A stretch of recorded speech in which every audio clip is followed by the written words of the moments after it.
Seeing you guys. I never get the opportunity to come out as much, so it's really great to see everybody.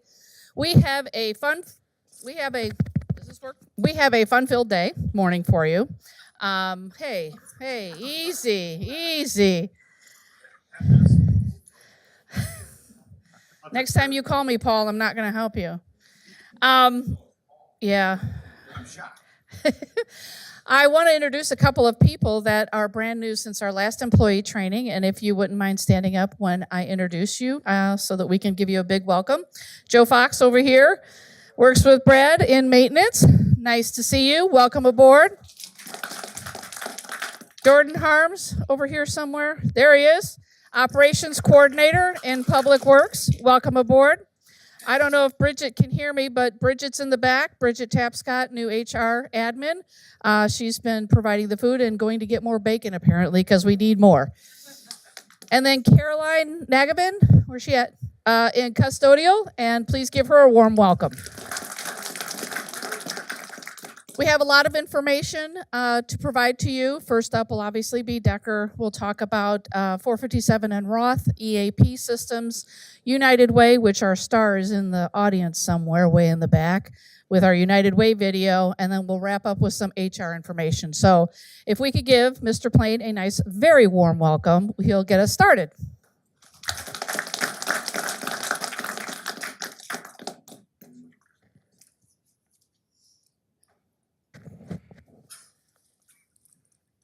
I think this is more for the recording. I don't think it's for you, but thank you. I appreciate it. Morning, everybody. How you doing? Nice to see you all on a great fall day. Golf course looked beautiful this morning, Darrell. Thank you so much. I wish my game was as good as it looks up there. All right, so I'm going to talk about, we met with the city council, I guess almost 3 weeks ago, 2 weeks ago, to do the strategic planning. So for those of you that are new, and for those of you that don't remember, we meet with the council, the department heads meet with the council, usually the first weekend in October. We move it around. It's always where Iowa's on a road game, because the mayor won't tolerate that shit, so we have to have it on a road game. So we got to watch Ohio State kill us, versus doing it at home. So anyways, we meet on Friday morning with the department heads and our consultant. His name is Lyle Summick. He's been doing our strategic planning for about 33 years. Then Friday evening, we come back in this room, mayor, council, department heads, Jeff and myself, and we spend from about 4 o'clock to 9 o'clock with the department heads telling the council what they think the priorities are and what the needs are and what the issues are. And then on Saturday, we spend all day talking about what the council thought was important for them and kind of reviewing what the department heads gave them. We spend all day at that. We had 77 items we wanted to talk about on Saturday. We stayed here from 7:30 a.m. to 4 on Saturday. We came back on Sunday, and we spent from 8 o'clock to about 4 o'clock finalizing it, and they vote on the priorities. So the stuff that I'll put up on the screen, they spent all weekend determining what the most important things are for the city that we're going to try to work on starting now for the next year. And it's in its order of priority, so the number of votes. There were some tie votes, obviously, so there might be a couple things that are there that are tied. And I think one of them is a double copy. I noticed it yesterday. We'll have to get that fixed. So let's go to the next page. All right. So I think most of you are familiar with, we've been trying to do some space analysis. We're pretty locked in here now with the police and City Hall. There's no real room to expand. And we've been looking at options.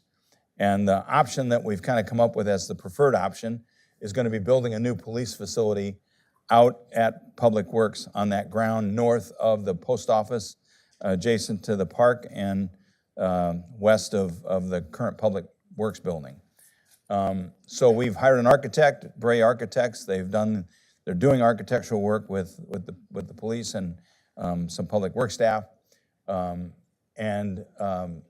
are now getting ready to hire what's called a construction manager at risk to kind of analyze what the architects have put together, try to put some dollars, more refined dollars on it. And then we're going to go out to referendum next November, not this November, a year from now, and ask folks for a tax increase to support that facility. We're also analyzing all the space in this building when the police leave, assuming the police leave, assuming it's a positive vote. Then City Hall will expand here, and we'll have enough space for probably the next, I'd say 25 or 30 years in this building. So it's kind of a two-pronged approach. There's also some discussion about adding storage at Public Works, whether we take that Morton building down that's just north of the garage and put a bigger building in there or expand that building. And then, of course, we still have space, a little bit of space left on Public Works site for future expansion up there for both Public Works and Parks. So the missing link here is the community center. We're not going to deal with that currently. That's probably the next project down the road. So they'll be there for a while. We'll be using that building for at least 5 more years. So that's what we're going to do. We're going to go to, so there'll be a little work with the architect. We get the construction manager on board, start to figure out what the costs are, and then we'll go to work on informing the public what the cost is going to be so that they can vote on it. And I suspect that work will start to take place in the spring, creating a community committee to try to get out and get people to consider voting for that. So, any questions on that issue? Yeah, Matt? When would the police station, hopefully be done? When would it be done? It's a great question. So you got to get the approval first. Hopefully we'll have most of the architectural and the construction drawings in place. So we'd likely go to bid, first of the year in 26. I would suspect, Justin, maybe you know this better than I do, probably 18 months for construction. Yeah, that's kind of what they were saying. Yep.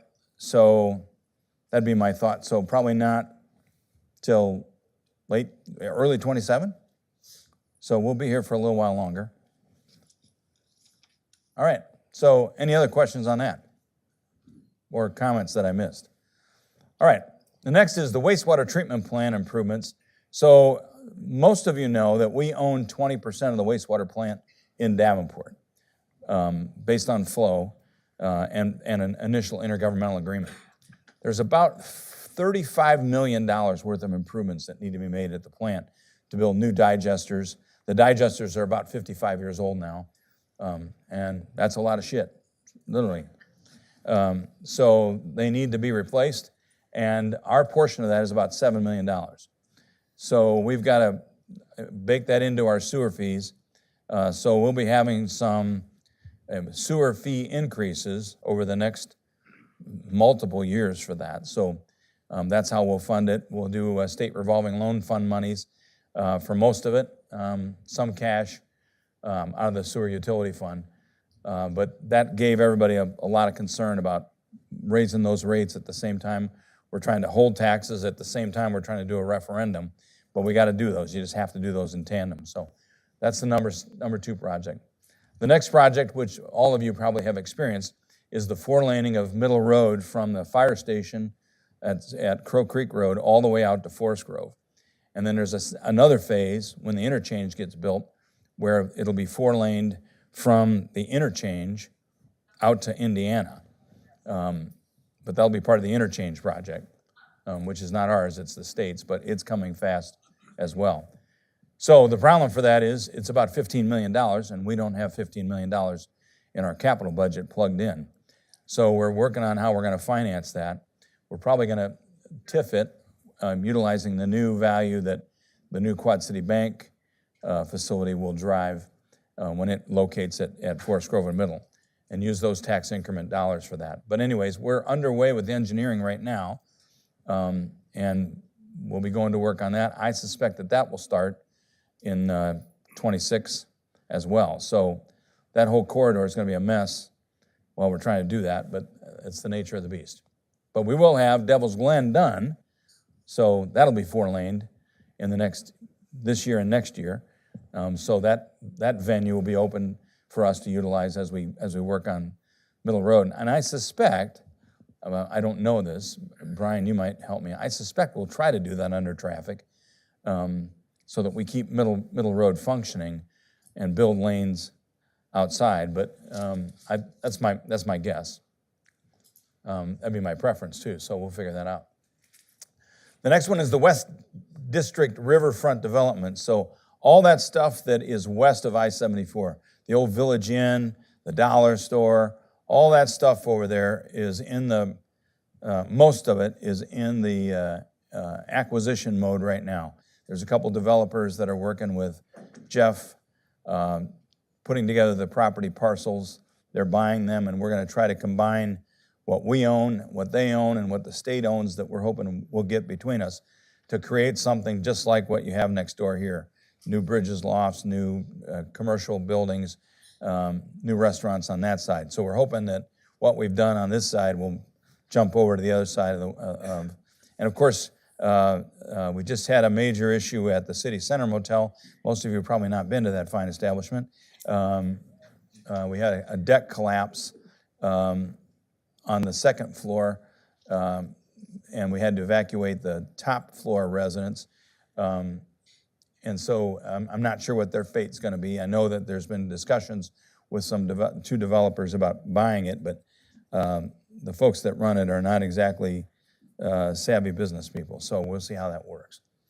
The next one is the Parks Master Plan update. We just finished the strategic plan, and we're in the last phase of the Parks Master Plan that Bi-State's doing for us. That should get finished. We're in the last stretch of hiring a new parks director.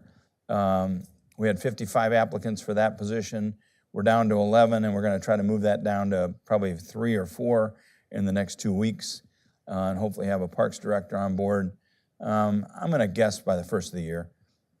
Like to certainly have an offer by Thanksgiving in my mind. Kathleen doesn't know that, but That's doable. yeah, that's doable. So we want the new director to be able to inherit this new Parks Master Plan and drive forward the improvements in our parks. The big emphasis will be on getting Forest Grove Park up and moving now and get it programmed so we can put lots of things out there. That's kind of where the council wants to go. They want to refurbish the old parks, get a plan for that. At the same time, start to build out Forest Grove. We had a master plan for that, I think in 2012. Sound right, Isaac? Well, my time. Yep, before your time. So I picked 2012. You won't know the difference. Yeah, so that's a priority, and the council has great interest in putting some major dollars into the Forest Grove Park. Developer financial contributions to infrastructure. So you all know that Genesis has announced they've bought the property, the farm on Hopewell, from Hopewell all the way to Forest Grove. There's a farm there right in the corner of Middle and Hopewell. They bought that 55 or 60 acres there, and they want to put a medical complex, including a hospital there. So what the council's saying is if they're going to put all kinds of traffic on Middle Road, they should pay for a lane of Middle Road. That's not exactly their perspective. So the council wants to see if we get more extractions from developers as they're building stuff and how it affects us. Obviously, the state law kind of governs that, so we're going to try to work out a plan to make that happen one way or the other. Grant capacity development. The mayor feels that we are not getting our fair share of federal grants, so he's been advocating for us hiring a person to write grants or hire a firm to write grants. He and I differ on this issue. I think it's more about lobbying than it is about grant writing. He thinks it's more about grant writing, so he has more votes than I have, so we're going to look at how we're going to fulfill grant writing. So either way, we're going to try to seek more federal dollars if we can. Greenbridge, that's the property that way on the other side of the casino. It's called Greenbridge Developments, owned by the Goldsteins.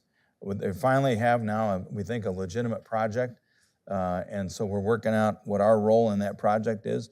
Most of our role is probably going to be a new overpass over 23rd, all the way over the tracks, so that we would have dual ways to get into that property and service it.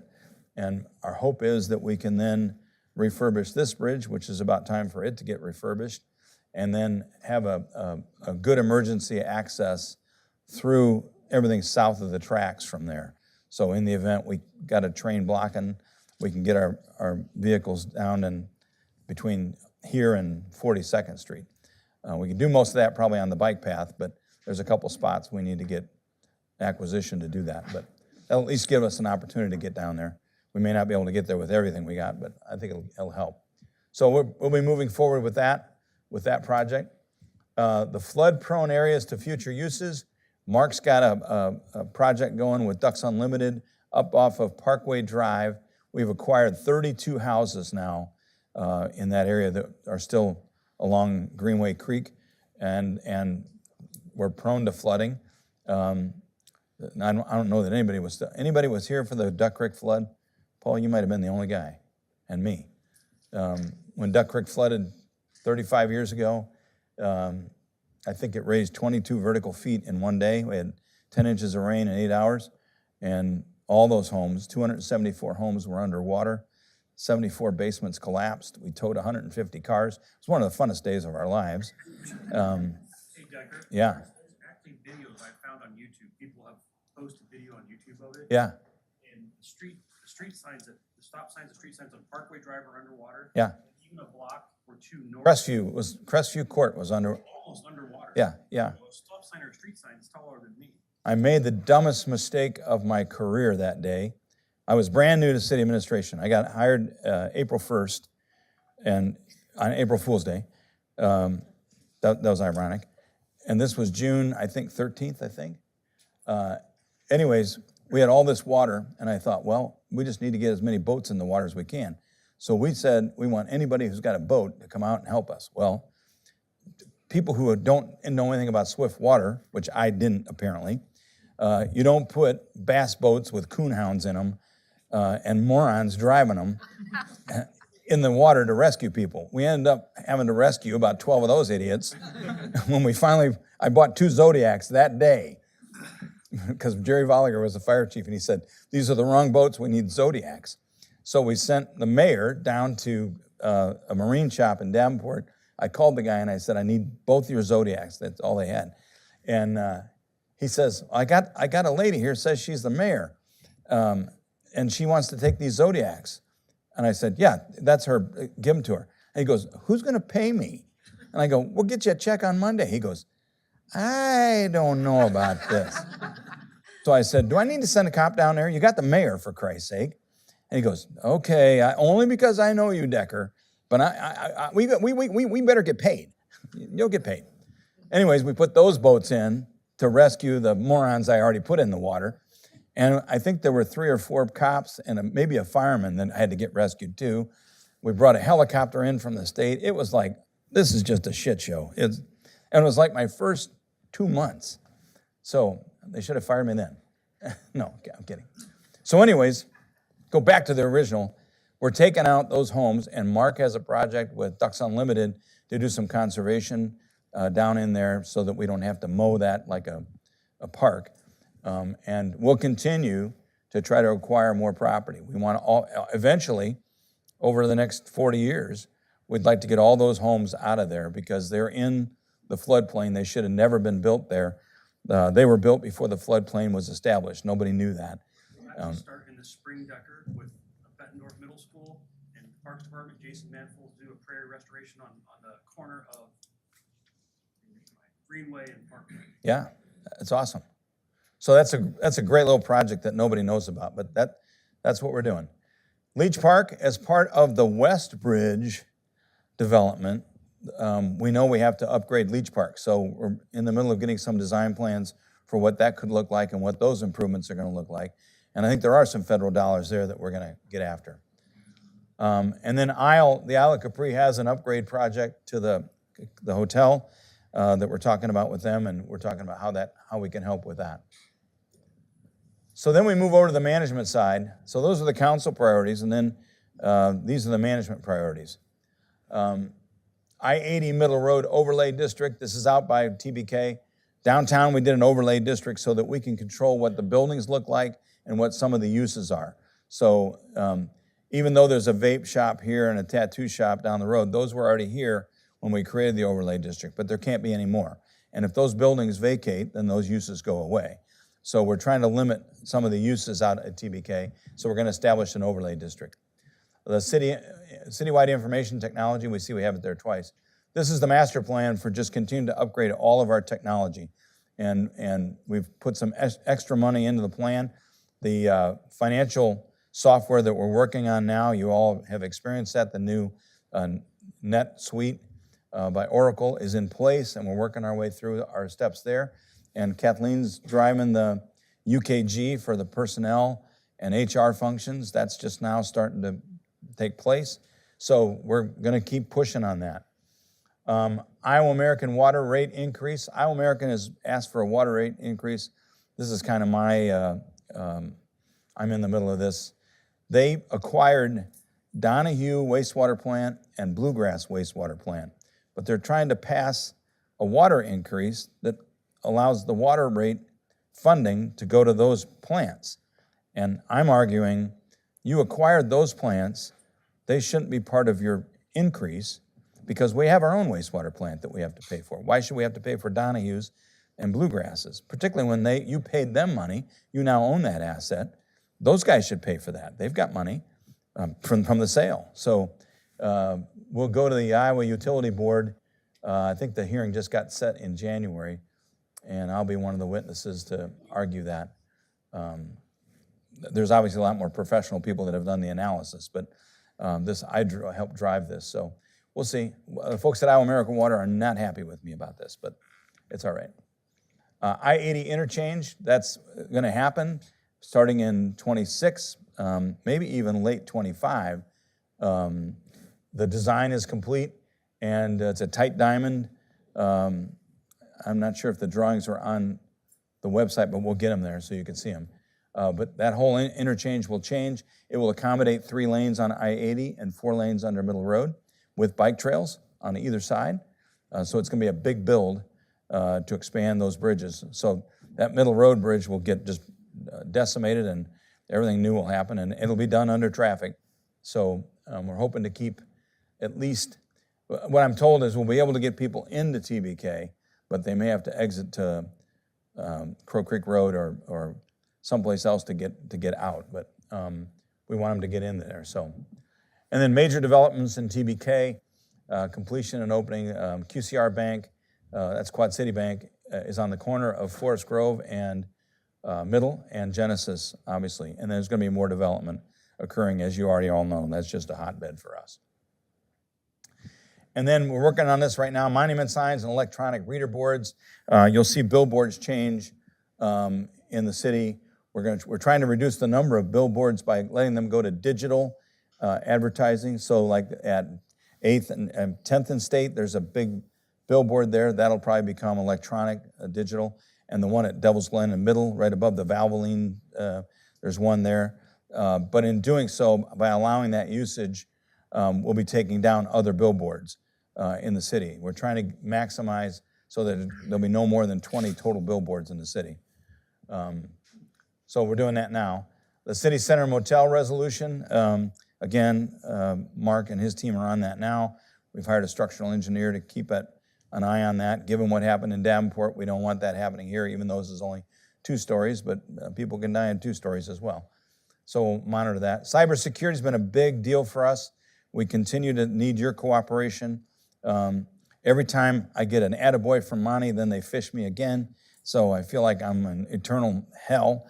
I'm probably our worst offender because I get tricked. I get so many emails. It's like, damn it, Monty. But we need your help. Keep being vigilant there so we don't get nailed.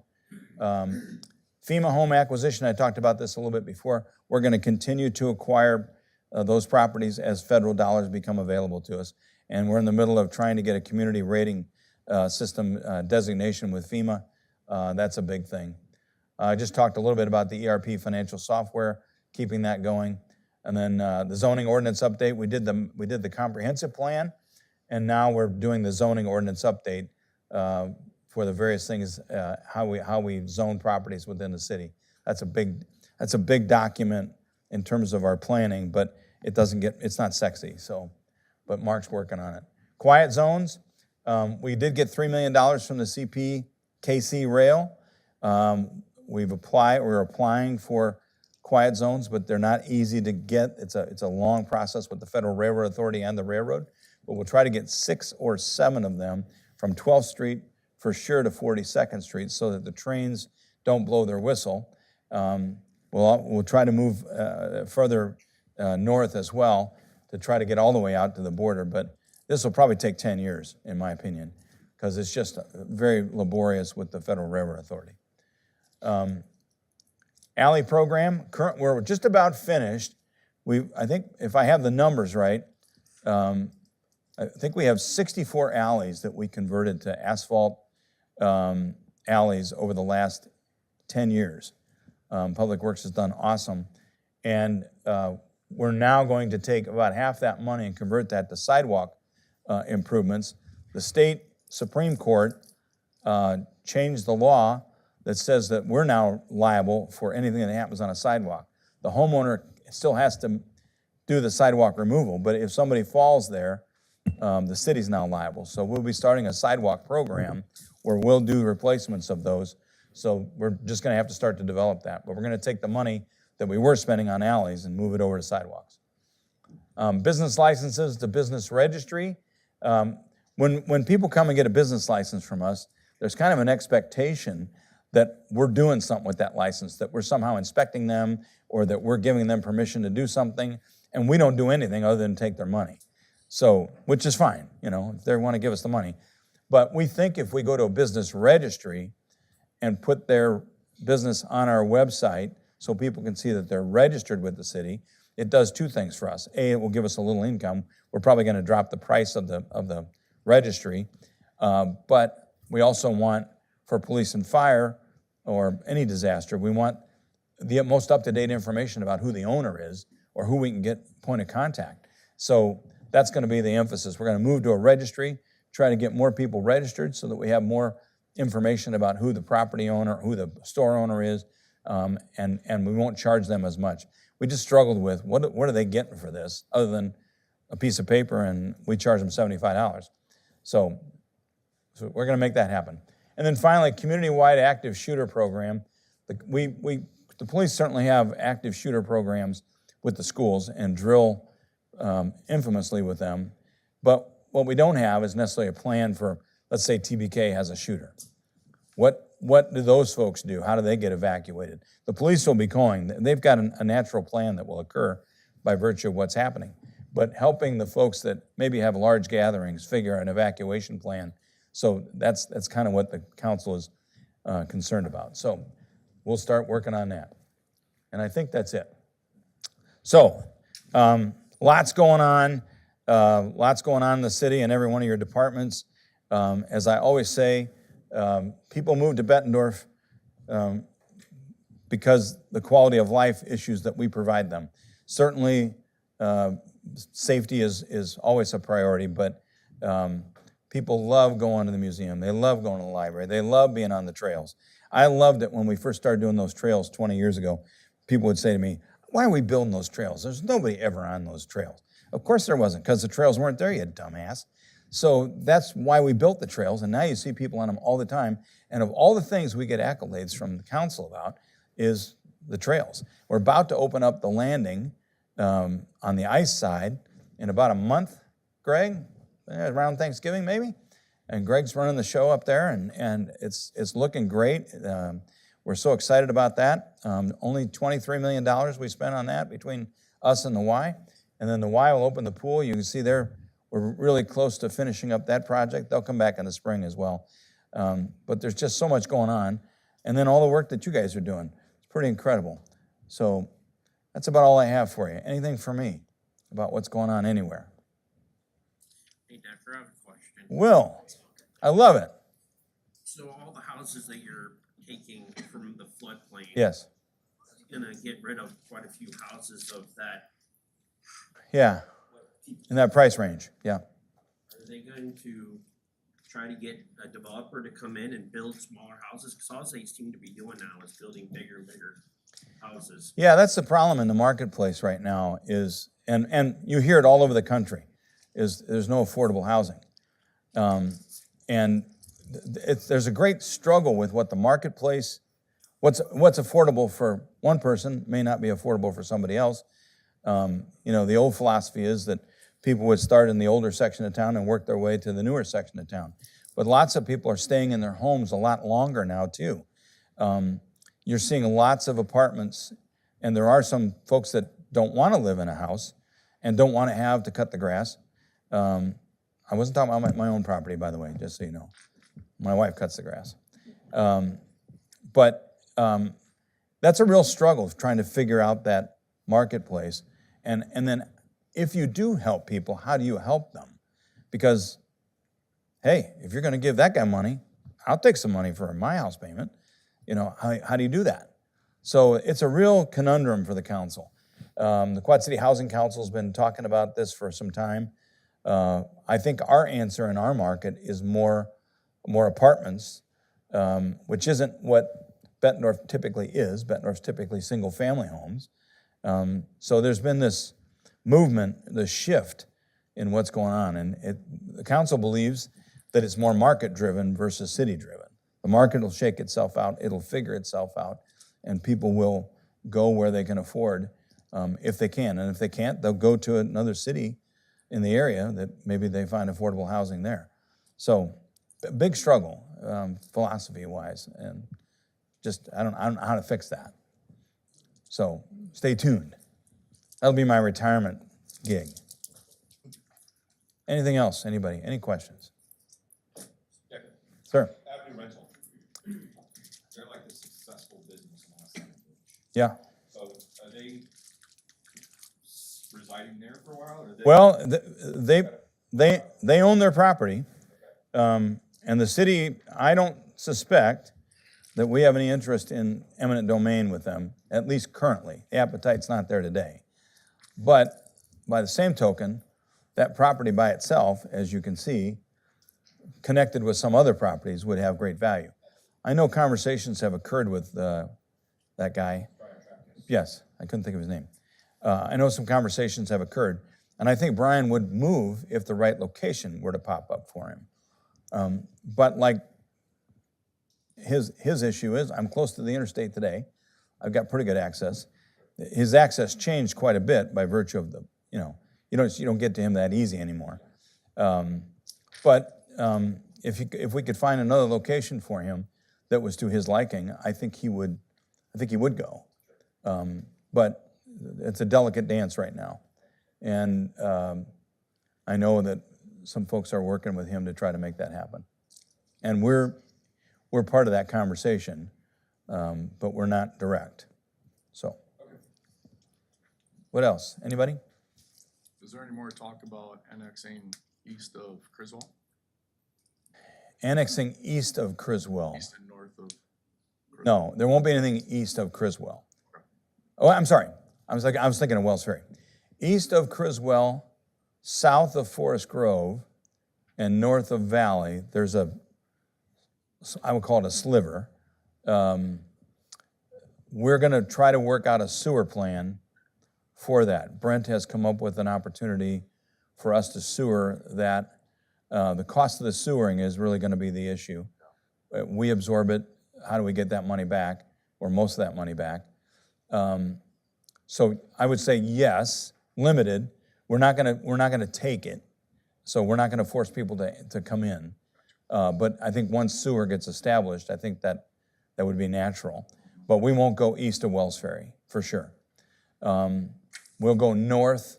We're about to annex in. The Windmillers have bought from the Blunks right by the old school there, the old schoolhouse. Windmillers have got that property, and they're going to annex in as soon as the project with Scott County on Wells Ferry Road gets done, because we want to make sure that that project isn't in Bettendorf while it's still going, so nobody gets assessed for that.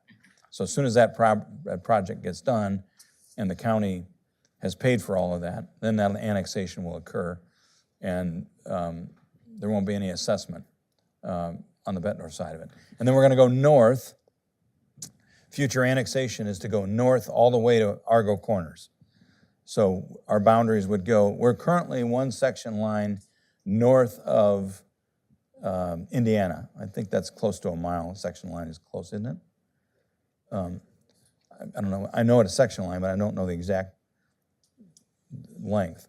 But that's our current boundary. We're going to take that boundary north all the way to Territorial, and then all the way over to Utica Ridge and back down Utica Ridge. And the council would like to go over Utica Ridge, just to screw with Davenport. I don't agree with it, but the markings are there to say we could do that. I think Utica Ridge is the more logical demarcation line. So that's in our future plan. That will happen in 20 or 25 years as development occurs. And we just punched the sewer. I'm probably taking a lot of your time, I'm sorry. You're okay. We just are punching the sewer underneath the interstate. Have we let the project yet, Brian? But we're bidding, right? I believe it's in the process. Yeah, so that's going to occur where we're going to have sewer go under I-80 and open up sewer north of I-80 for about 6,000 acres. And we're going to have a major lift station in Forest Grove Park as part of that. And that station will lift that sewage up and over Forest Grove into the East Pigeon Creek Interceptor. That's a big project. And that's why all those issues at the plant need to get resolved, because we're going to send more sewage there with that major lift station. So that's a big project for us. That opens up all that area for annexation. And then you'll start to see people start to come in. Developers will start acquiring that farm ground north of 80. And so it's rolling. Other questions? Future annexation, the question was just asked back there, like for Utica Ridge Road, how do they determine whether it's Davenport or Bettendorf? Yeah. Who ends up with, that line? I mean, is that illegal? Yeah, it is. issue? So the question is, how does that annexation occur if we're going to roll over Utica Ridge, and Davenport has in their plans that it's going to be Davenport, and Eldridge, actually even Eldridge has got a section in their master plan that says well, they're taking it. So we're buying, that's why we got the Bearcat. We'll figure this shit out. But the issue becomes who is best poised to serve it. And that's determined by this, it's called the City Development Board at the state level. So all three of us have put our markers down, if you will, and said, we're going to annex this. Well, you're not going to, what are you going to sue each other? The City Development Board will say, the best entity to serve this is this. It's doubtful it would be Eldridge because there's no way they can run sewer, I don't think, all the way back. And I think, you might know better than this, Brian, or somebody else might know who hunts or fishes out there, but I think the natural fall line is north of Territorial. So when everything flows to where it begins to flow to the Wapsie instead of flowing to the Mississippi, so or towards any of the creeks that we have. So I think it'll be based on where that sewer line is and where does that sewer flow. And the Spencer Creek sewer flows through us. So it comes even from on Utica, it comes into our watershed and down Spencer Creek, and it would go into that lift station. So I think it's going to be between us and Davenport, not Eldridge. And then it's just who gets there first and who can absorb the sewage and the services. So that'll happen in 30 years. None of us will be here. We'll all be retired.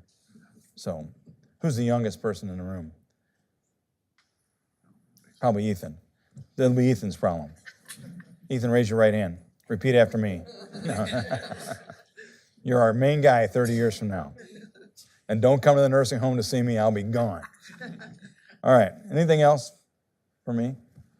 Well, as always, I appreciate everything you're doing. I love watching you all work. I love listening to our citizens telling us what great places we have and what fabulous employees we have.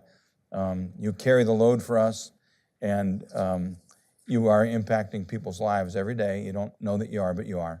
And people live here because of you. They come for our schools, but they love living in this town for everything you do for them. The place is clean. The garbage gets picked up. They go to the library and the museum and have fun. they can walk our trails, they can be in our parks, they can do the programs that we provide. And it's only because of your attitude about that that makes that happen. They don't necessarily love our cops, but I'd say most of the time they do. And they love our firemen because that's the way it works. I think I told you this story.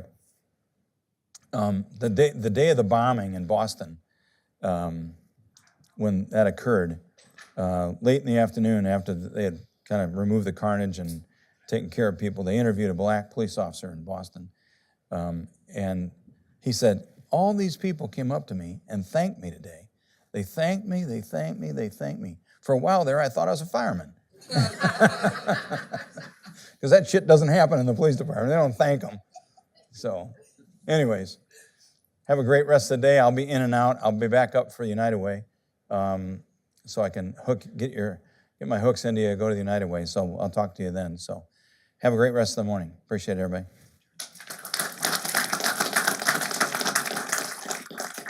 All right. All right, thank you, Decker. Our next presentation is going to be from our Employee Assistance Program. We do have a couple people here from EAP. So the first person, Brian, sorry. Brian will be presenting for EAP today. Hello, Brian. Hi there.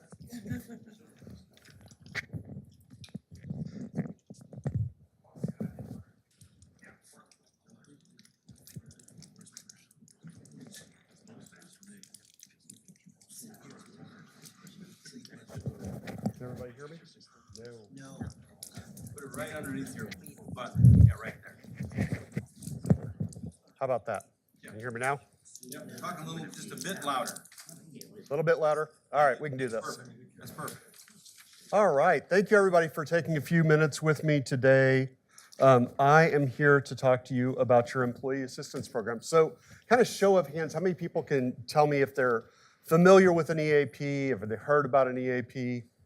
Anybody ever heard of an EAP? All right, good. Everybody should put their hands up. They see my emails. So Kathleen's handing out a couple of things.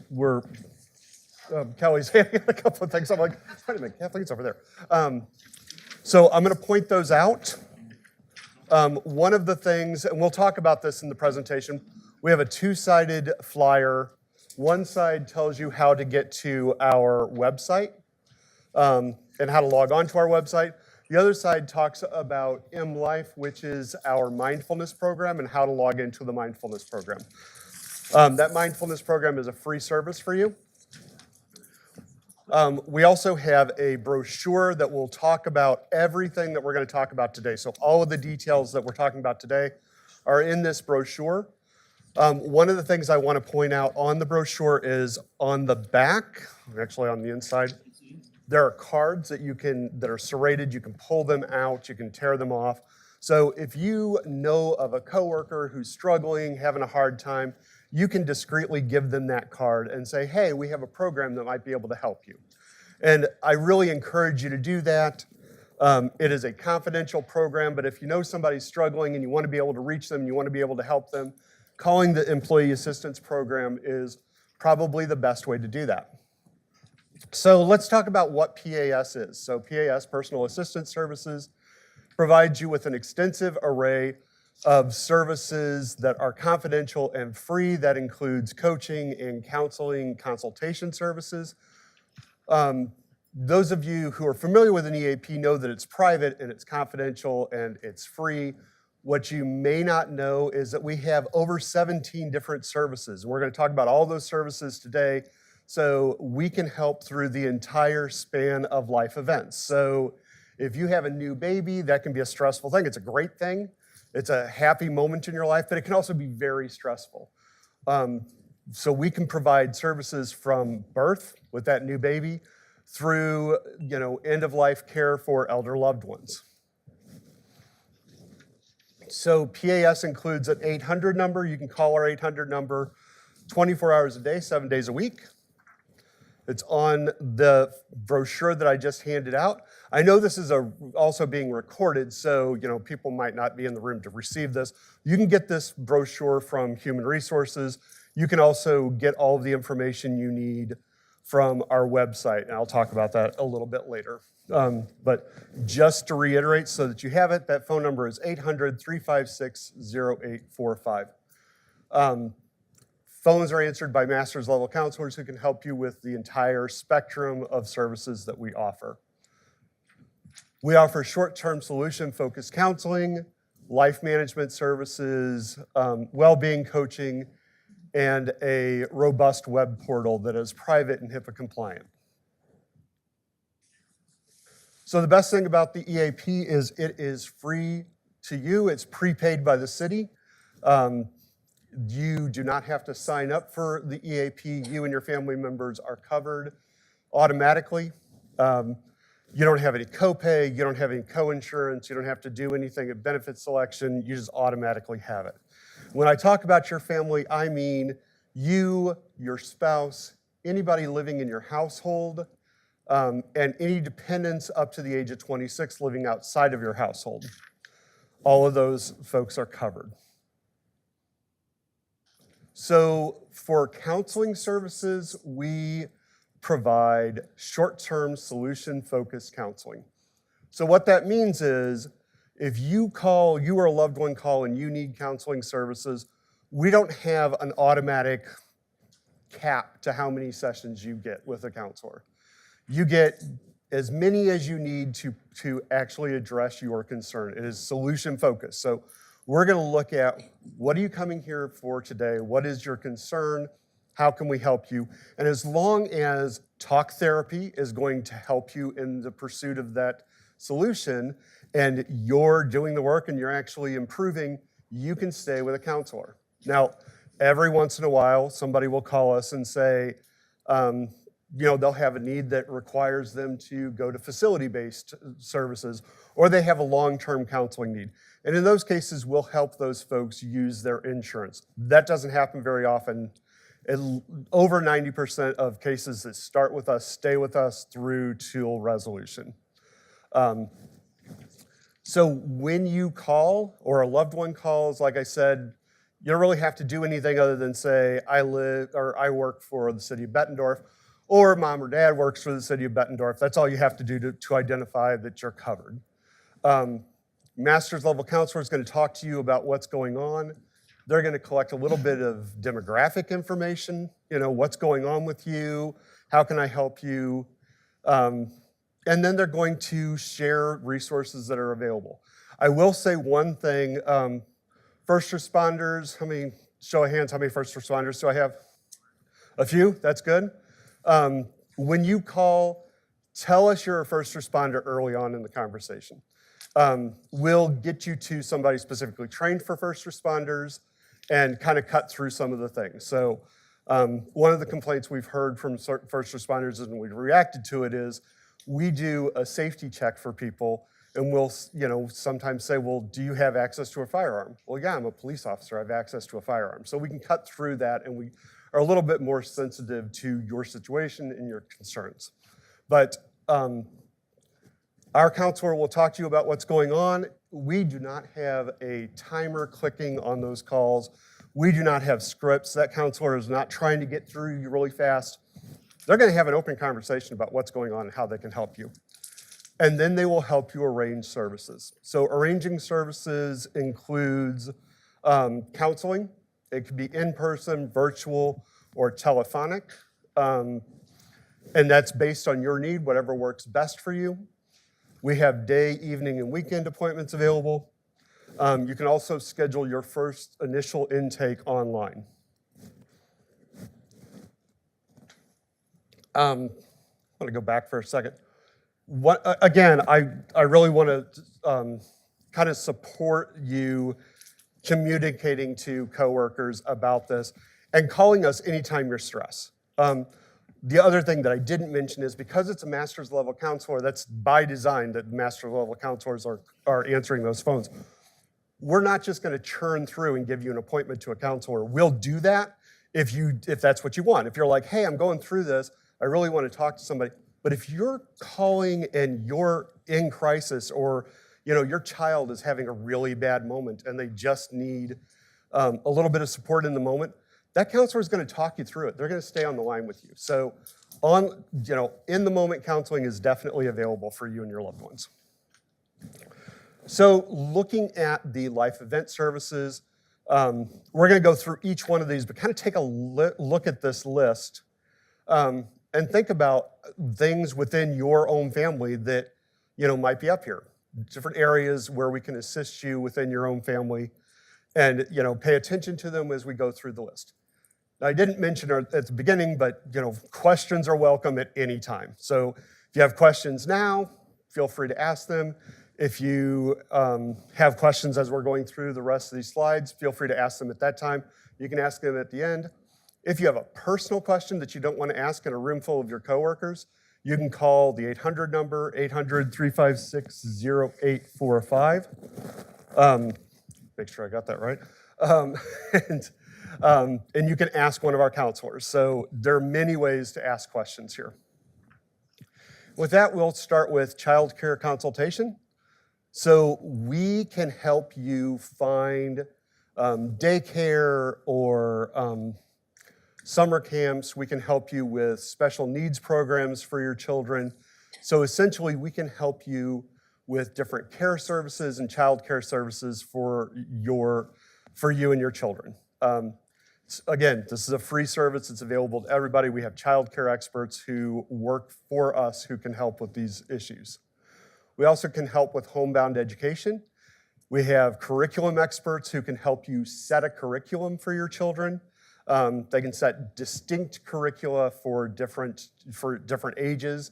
They can help you set up an appropriate learning environment for your kids. They can also help you utilize local resources. So if you are homeschooling your kid, you still have access to services, curriculum support, and education support from the school district, and we can help you access those services.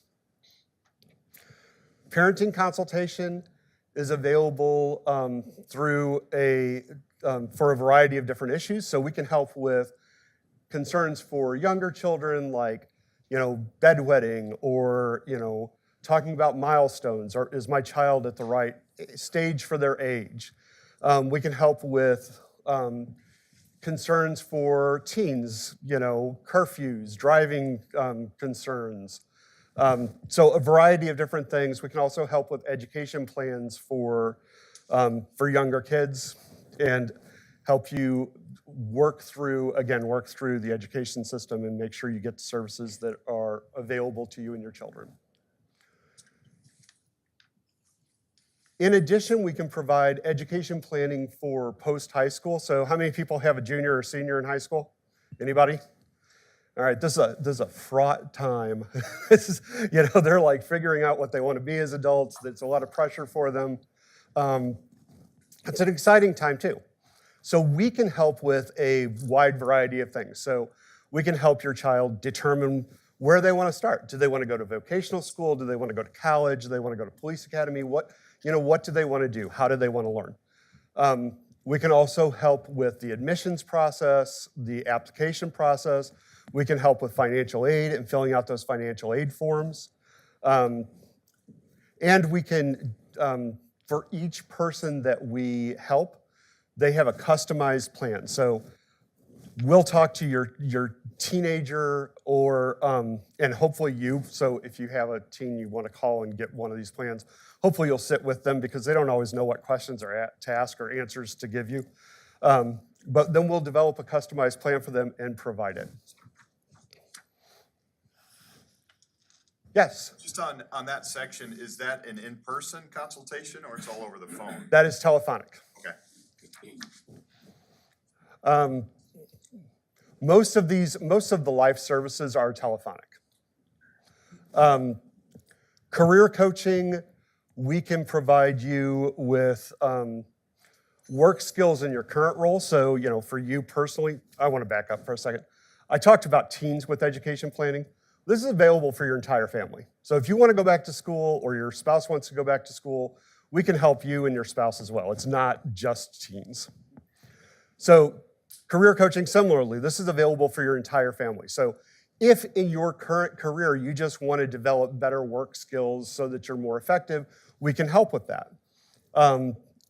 If you or a family member are looking to get promoted or change jobs, we can help you talk about networking, talk about building a resume, different skills that you need for planning your career trajectory.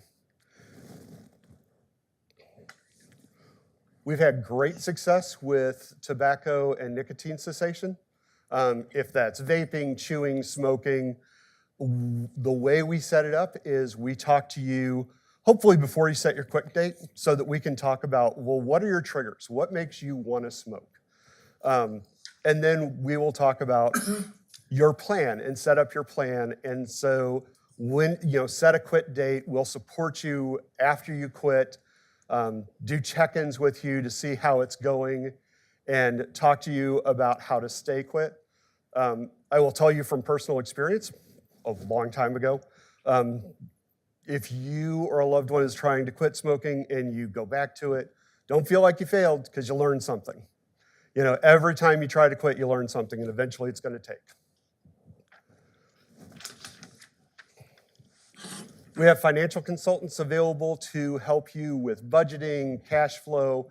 If your family has a change in income, so if one of your family members loses their job and you need to adjust for it in your budget, or you want to save for a new purchase, or for whatever reason you're looking at potential bankruptcy, we can talk about how to prevent bankruptcy. We can talk to you about how to budget, how to save towards different goals.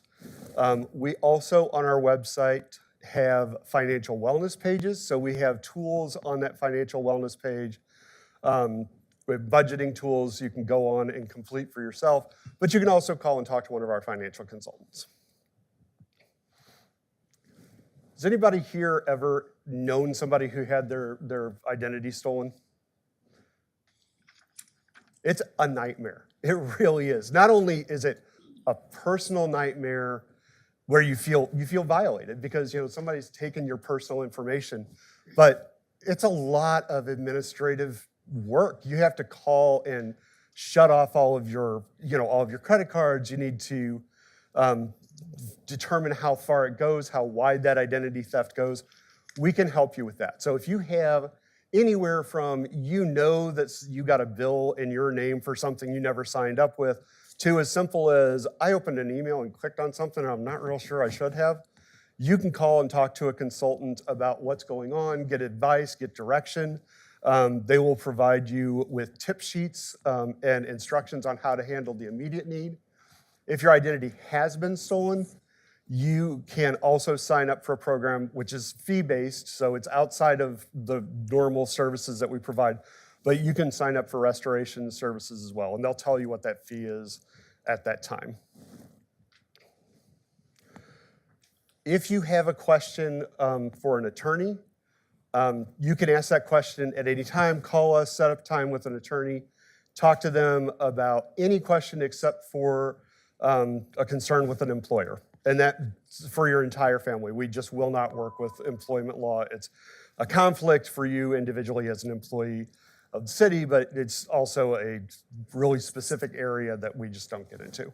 But for anything else, for family law, criminal law, if you have contracts that you want to take a look at, if you want to set up a trust or a will, you can talk to an attorney for free. If after that initial consultation you want to retain that attorney, you can do that for a 25% discount off of their fees. And those services can be telephonic or in person. We also have a legal resource center. So you can go to our legal resource center and download forms. You go in, put in your state. They'll ask you a couple of questions. So if you want a trust, you can do a trust right there. Print it off, take it to a notary, have it notarized, and you've got a trust set up. Same thing with a simple will. You can do any simple documents you can do right there and print them out and have them notarized. For anything more involved, or if you have any questions, remember that you also get a free assessment with an attorney. So you can fill out a will and say, well, I don't know if this is a simple will or not, or I have questions about how to complete it. You can call and talk to an attorney and ask those questions. Any questions so far? All right. Retirement coaching. So people always look at the financial side of retirement, and we have financial consulting available. We can help you with that. I know, you're going to have a retirement expert come in and talk a little bit later in the program. We can help you with the financial side, but we can also help you with the emotional side. So a lot of people retire, and it's funny because we get a lot of calls from retirees who have issues in their relationships about 3 weeks after they retire because they didn't think, am I ready to be around my spouse 24/7? And is my spouse ready to be around me for 24/7? That didn't occur. They're like, dude, I get time off. And they're like, I'm going to go fishing. I'm going to go to the movies. And they sit on the couch, and then their wife is like, you need to get out of here. So we can help talk through that. What are you going to do? Do you want to volunteer? Do you want to work with your faith-based organization? Do you want to spend more time? So what's your plan for retirement so that you're not just sitting there, so that you're actually enjoying this thing that you've looked forward to? We can also talk about concerns with health issues, and if you want an encore career. So if you want to work part-time somewhere, or if you want to donate your time to a nonprofit, we can help you with that process. So elder care management, we can help you with care coordination. So if you have an elder loved one who isn't able to take care of themselves at the same level that they're used to or that they'd like to, they need a little bit of extra support, we can help you assess what programs are available for their needs, their level of needs. We can help you find placement. People who've been through this suffer with or struggle with two large issues, really. One is finding a facility that has an opening. And so what we will provide is a list of facilities with openings and with reviews of what's available, what experience people have. And the other side is financial. So we can help with that financial consultation. Normally when people go into ongoing care, there's a financial impact. Most people, unless you can pay private pay, but it's really, really expensive. Most people wind up using Medicaid and Medicare. And so we have experts in Medicare and Medicaid and veterans benefits who can help maneuver through those benefits and find the best way to help your loved one. Organization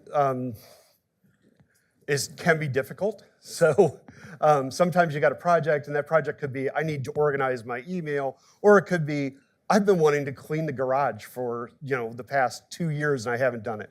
You can talk to us about how to break that down into different task levels, and we will work with you. So we'll actually schedule time with you to kind of keep you in check. Like, all right, this is your plan. You said you were going to do this. We broke it down into these steps. What have you done? And just kind of keep you on course. We can also help you if you have concerns about ADHD. So if you're not getting that program done because you're concerned that maybe you're not able to focus on it, we can help you assess that and help find resources. We have services for your health and wellness, including general concerns, just general health concerns. We have sleep coaches that can help you with sleeping. We can help you set up a diet. So if you need a healthier diet, and that could be anything from you just want to lose weight or gain weight to you've had a diagnosis that you want to manage through your nutrition, we can help with those things. We can also help with fitness coaching. So if you want to develop a fitness or exercise program, we have experts who can help you with an exercise program. So life coaching is really all, essentially any coaching that I haven't talked about here today. If you have a goal and you want help from an expert setting tasks within that goal and helping you meet it, we can do that, and we're happy to do that. We'll schedule sessions with you, telephonic sessions, to talk about achieving those goals. So a couple of other things here. We have a website. I've referred to it a couple of times. The website includes a variety of resources. You can access the website and sign up using Bettendorf, which is your specific code. And from there, you create your own personal portal, and that portal is HIPAA compliant. So whatever you look at on there is completely private. You can, we have videos and blogs and articles. And so if you see an article that you like, you can pin it and it'll go to the My Resources section. It does have a pointer, I just can't point with it because I'm not good. But we also have a care navigator. So if you want to look for help with something, but you're not really sure what where to go or how to search for it, you can go to the care navigator and it'll create a decision tree for you. How do I want help with mental health, or I want help with physical health. I want help with relationships. It'll just drive you down to your particular concern and then tell you what resources we have available for you. We also have a discount center available on our website. So if you want to sign up for discounts on local restaurants or online stores, if you want to buy a new laptop and you want to know when a discount is available, you can register with your email, and they'll send you an email every time there's a new laptop sale. You can also access the M-Life program from there. There's the discount center. But you can access the discount center from the website and M-Life. So M-Life, I handed you this, we handed you the flyer, but it's a mindfulness program. You can schedule to follow a specific mindfulness format, and they have 14-minute mindfulness programs. You can also go and look at a library of hundreds of hours of on-demand content. So if you've never done mindfulness before, I would recommend trying it one time at least, just to see if you like it. I feel like, it's relaxing. It feels like you took a nap. If you think it's a little too frou-frou for you, think about sitting in a bass boat or sitting in a deer stand, because it's kind of the same thing. You're kind of vegging out for a little bit, and come back from it, and you're like, oh, okay, that was nice. I feel relaxed. We also have RxWell, Cognitive Behavioral Therapy Program. So with cognitive behavioral therapy, or theory, what it really is it's you taking a look at how you think with different triggers.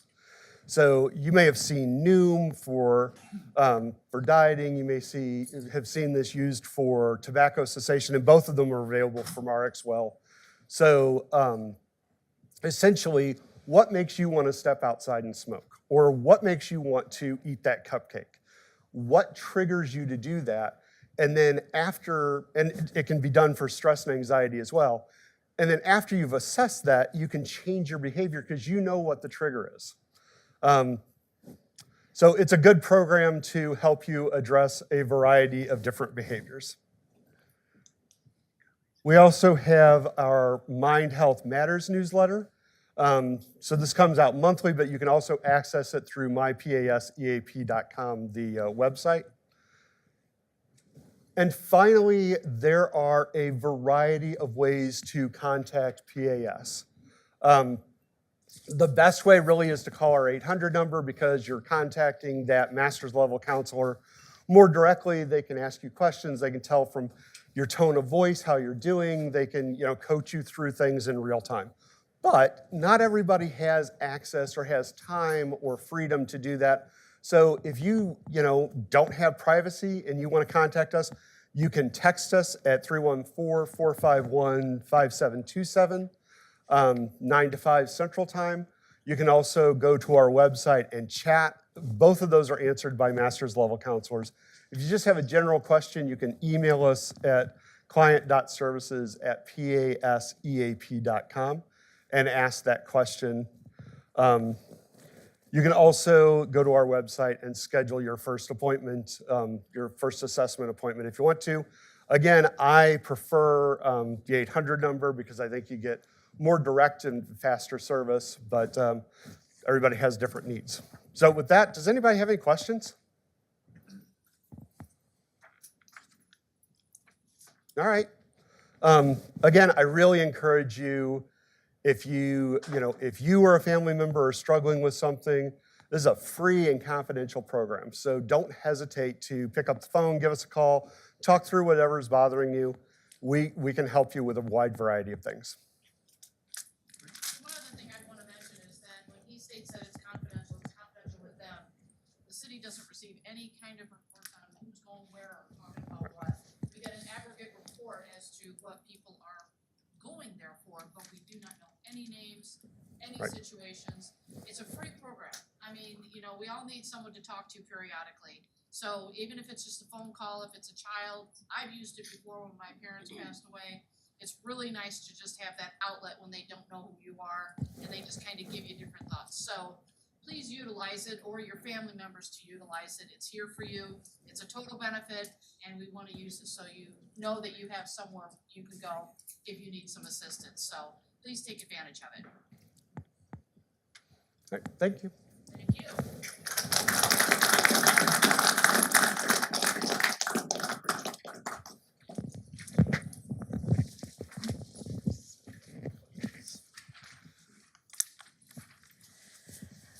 All right, thank you so much.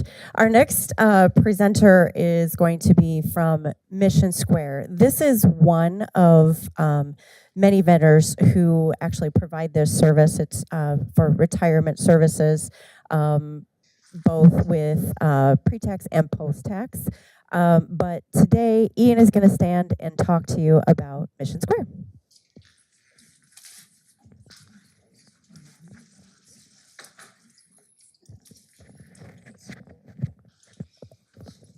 All right, can everyone hear me okay? All right, good morning. Thanks for having me out here. I'm gonna do my best to keep this somewhat interactive, so if you have any questions at all, please don't hesitate to ask while I'm presenting.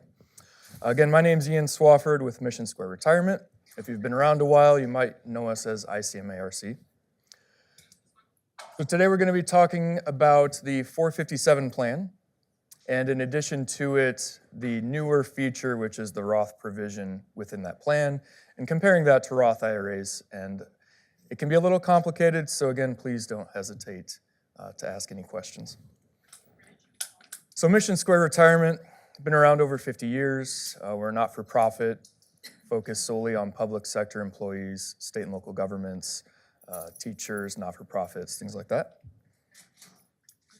So 457 plan, there's now for you 2 ways you can contribute to it. You can contribute pre-tax or post-tax, which is Roth.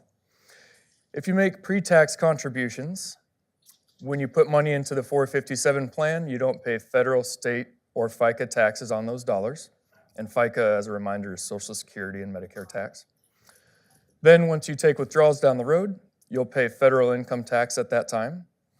If you're in Iowa still and you're 55 or older or disabled, you don't have state tax. As far as investments go, there's a lineup of options available and you get to direct how you want them invested, and I'll touch a little more on that in a little bit. Once you separate from service, whether you retire or move, switch jobs, you have access to take withdrawals from your 457.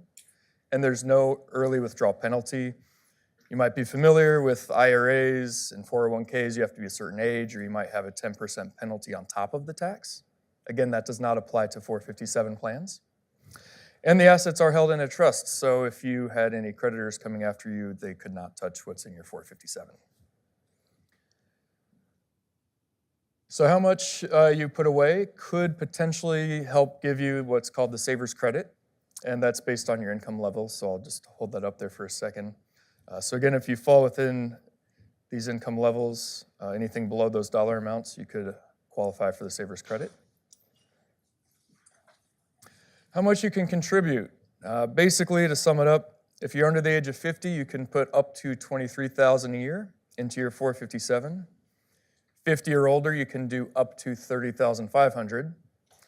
And if you're nearing retirement, there's something known as the pre-retirement catch-up provision, where you have a 3-year window in which you can double the normal contributions for a total of $46,000 a year. And that's what those top two blue boxes represent, the $46,000.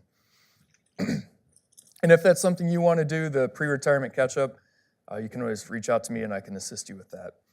It's something I would suggest doing 5 years prior to retirement. That way you could maximize the full benefit if that's something you want to do. So this slide right here, I just have to kind of represent why it might be important to increase your savings. So the bottom gray bar shows that if you start with $10,000 today and you contribute $50 biweekly, over the course of 20 years, if we average 6%, which is a conservative number, you'd have about $81,000. Now again, starting at $10,000 today, and this year you're doing $50 a paycheck, but then each year you increase it by $25. So this year you're doing $50 a paycheck, next year you do $75 a paycheck, the year after that $100, so on and so forth. You can see it's a significantly larger amount. So, I just like to point this out, take advantage of raises, increases in your income, and go ahead and increase your contributions as well. Who here has a pension? Rhetorical question, right? So this is really used as a supplement to that. A lot of you will retire before age 65, so you're going to have to pay for, health insurance, and that's not cheap and doesn't seem to be going down at all. 457 could be a great way to bridge that gap and that additional cost. Back to the investing. So option 1, this is where you have the most control. You can build your own portfolio, stock funds, bond funds, funds that combine the two, stable value funds if you don't want it to fluctuate in value, kind of risk averse there. You can do a combination of all of them.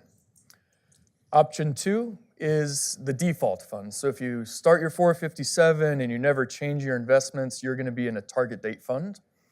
And the year is going to be about the time you hit age 62, but they go in 5-year increments. So if it's a year or two off, it's not a big deal. That's just how it works. Target date funds, the further away you are from that year, that target date, the more aggressive it's going to be. And then as you get closer to that date, it's going to automatically get more conservative for you. Any questions so far? All right. Option 3, it's called what we call managed accounts. Basically, you get with one of our representatives. They go over a bunch of your financial information, and then there's a portfolio put together for you, and then it's managed on an ongoing basis. I always recommend if you use this program, touch base with them once a year. Make sure everything's up to date and things are going the way you want them to be going. This right here I call the jelly bean chart because it looks like a bag of jelly beans. Point here is that we don't know from one year to the next what the market's going to do. So each of these different colors is a different sector of the market. If we look at the very top left, there's large value. So in 2014, large US value stocks were the top performer. And the next year, they were second to last.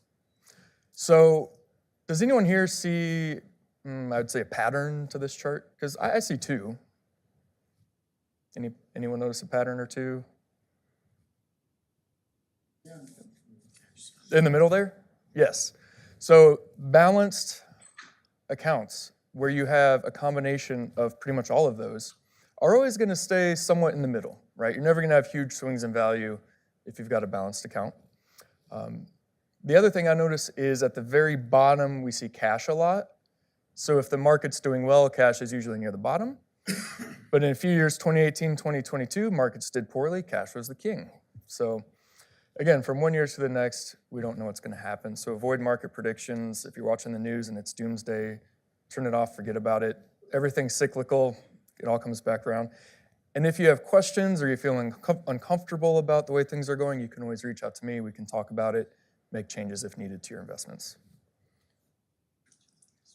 Beneficiaries, excuse me. Your 457 account allows for beneficiaries. Very important to keep them updated. Yesterday I worked with someone and they had their ex-spouse on there, so we got it updated to her current spouse. Whoever's on your beneficiary list is who gets your assets. Even if you have a will that says it's someone else, that doesn't matter. So again, keep them up to date, and that's something I can assist you with as well. Another reason to have beneficiaries on there is it avoids probate. Who here has dealt with probate? A few people. It's lengthy, it's costly, right? And you have to deal with maybe some infighting potentially sometimes. So you can avoid all that and just have it paid to whoever you want, quick and clean. You can also consolidate accounts into your 457. So if you've got IRAs or old retirement plans that you want to consolidate into one, you can. There's no limit on the dollar amount that can be rolled over to your 457. And withdrawals. So this is something everyone that has a 457 will probably come across at some point in time. As I said earlier, you can withdraw from your 457 at any age after you've separated from service. There is a way to take a withdrawal in service while you're still working, but I hope none of you have to deal with that because it's an IRS hardship provision. And if you're dealing with that, you're in a really tough situation, and I don't wish it upon anyone. Also, the city of Bettendorf allows for loans, which we'll touch on a little bit too. Once you have separated from service and you hit the age 73, you will be required to take out a minimum distribution each year for the rest of your life. So in the pre-tax accounts, the IRS says, all right, you've deferred taxes long enough, take a little bit out, we want some revenue. The amount isn't a large amount, it's usually about 4% of your account balance. So again, starting at age 73 through the rest of your life. I already touched base on this as far as the RMDs and whatnot. Loans are available. Basically, you can take a loan up to 50% of your account balance, and if you have specific questions on that, I can help you as well. So now we're going to transition to the Roth option as a part of your 457 plan. So within your 457, the way it had been was your contributions are all pre-tax, meaning you avoid taxes going in and then coming out is when you pay taxes. With the Roth option, you get no tax break up front, but all withdrawals are tax-free as long as you meet the criteria. And you also have the option to convert pre-tax to Roth within your 457. So why would you do Roth? Well, if you think that when you're withdrawing, you'll be in a higher tax bracket. If you're young and have a long time horizon, you may want to utilize that tax-free growth. If you don't need a tax break now, you could certainly use the Roth. Or if you want to have some pre-tax and some Roth, that way in retirement you can diversify your taxes. And also the bottom there, if you are saving really to pass on to create some generational wealth, you can give that to your heirs tax-free. So when can you take Roth withdrawals tax-free? And again, I'm focusing on Roth 457 right now.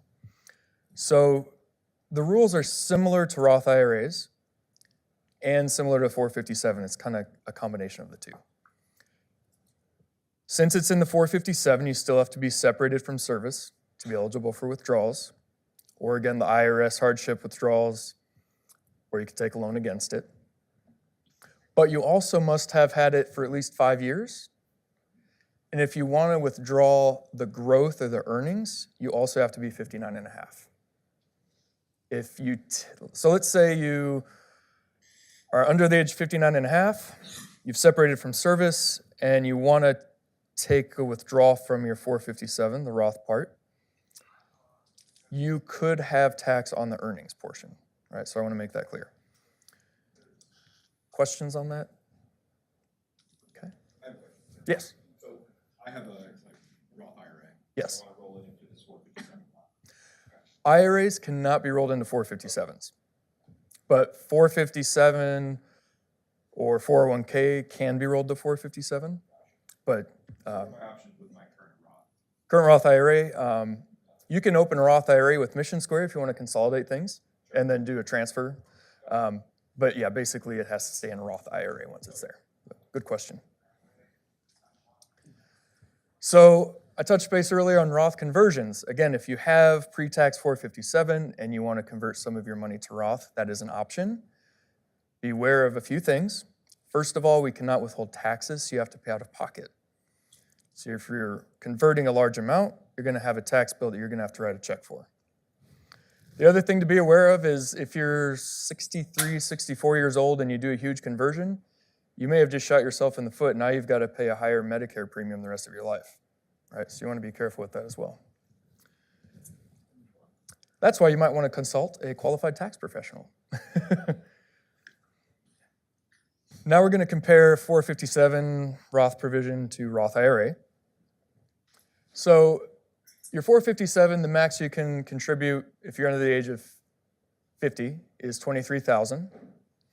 That applies whether you're doing pre-tax or Roth contributions.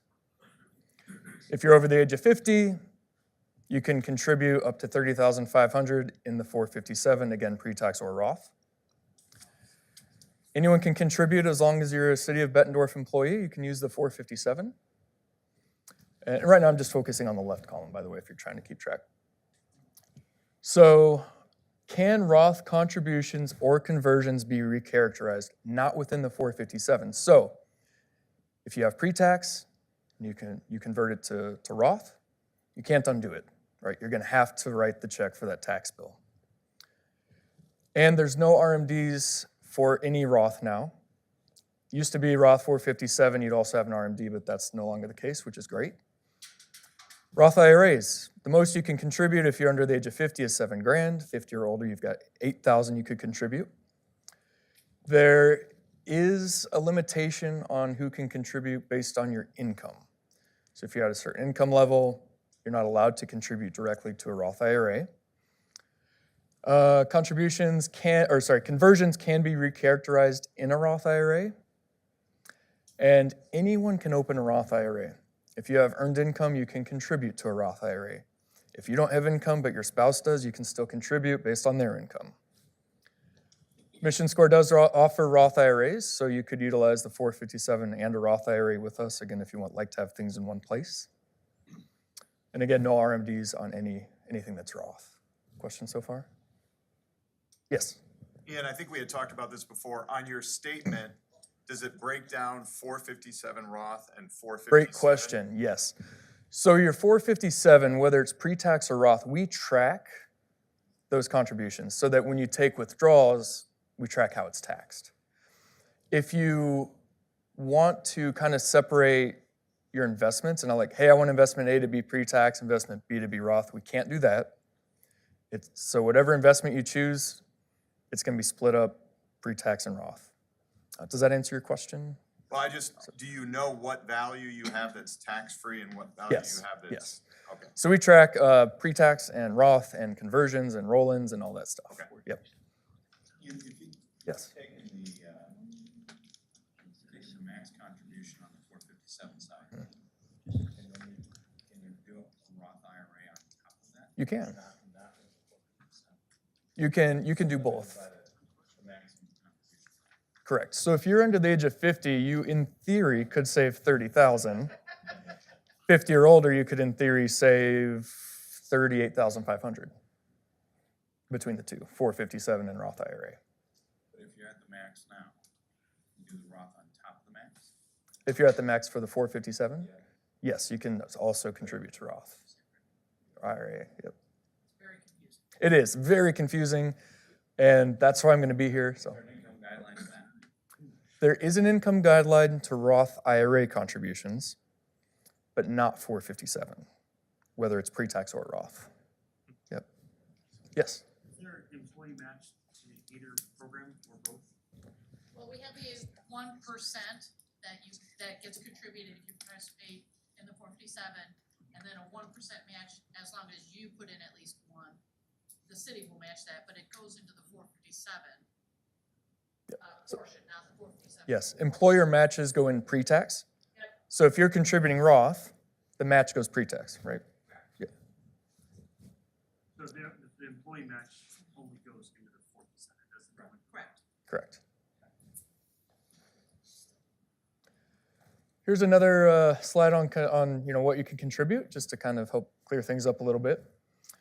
So the two left, as you can see at the top, they both fall within the 457. There's no such thing as a Roth 457 and a pre-tax 457. It's just a 457, and you can choose to contribute pre-tax and or Roth. No matter how you do it, the max you can contribute to a 457 is 23 grand. 50 or older, there's a catch-up, and there's also the pre-retirement 3-year catch-up I talked about. If you contribute pre-tax, it does reduce your income now, but you pay later. When you take withdrawals, you'll pay ordinary income tax. If you contribute to the Roth 457, you get no tax benefit now. Withdrawals are tax-free if you meet the criteria. Roth IRA, again, you can use that in addition to 457. So you can add $23,000 and $7,000 and save up to $30,000 a year in a tax-efficient manner. Questions so far? All right. So withdrawals. This is complicated too, I apologize. So if you're only saving in the pre-tax 457, when you take a withdrawal, you will pay tax on everything, the contributions and the growth, right? But you only pay tax on what you've taken out. So you're not going to retire and have to pay a huge chunk of tax, right? It's only when you withdraw that you pay the taxes. Again, there's no early withdrawal penalty if you take withdrawals before the age 59 and a half. Keep in mind, you do have to be separated from service. And there is an RMD for the pre-tax amount. Still within the 457, you've used it for Roth, the Roth portion. If you're 59 and a half, separated from service, and you've had it for 5 or more years, you can take the earnings out tax-free. If you don't meet that criteria and you withdraw the earnings or the growth, that could be taxable. But you can always take out what you've contributed at any time after you've separated from service, and that's not a taxable event. Same with the Roth IRA. With the Roth IRA, general rule of thumb is you've got to be 59 and a half to withdraw from it. But that's really focused on the earnings or the growth. You can actually pull out your contributions at any time because you've already paid taxes on it, right? With the Roth IRAs, there are some additional withdrawal rules where if, first-time home purchase up to $10,000, birth or adoption, things like that. So again, that'd be good questions for me if you come across that sort of situation where you need to take withdrawal and you're trying to figure out if you can or where it'd be best to pull it from. Questions? All right. So like I said before, how much you can contribute doesn't change. Within the 457, you can only put in $23,000 a year. You can do it all pre-tax or all Roth or a combination of the two. No additional fees for having the Roth provision. Investments stay the same, and like I said, whatever you're invested in, it's automatically going to be tracked, the portion that's pre-tax and the portion that's Roth. And then withdrawal eligibility, it says they're same as pre-tax. Not necessarily, I just covered all that. You do have to be separated from service to withdraw from Roth 457, though. Just keep that in mind. Anyone that is a City of Bettendorf employee has access to contribute to the Roth 457. And you're working here, so you have income, so you could also contribute to a Roth IRA.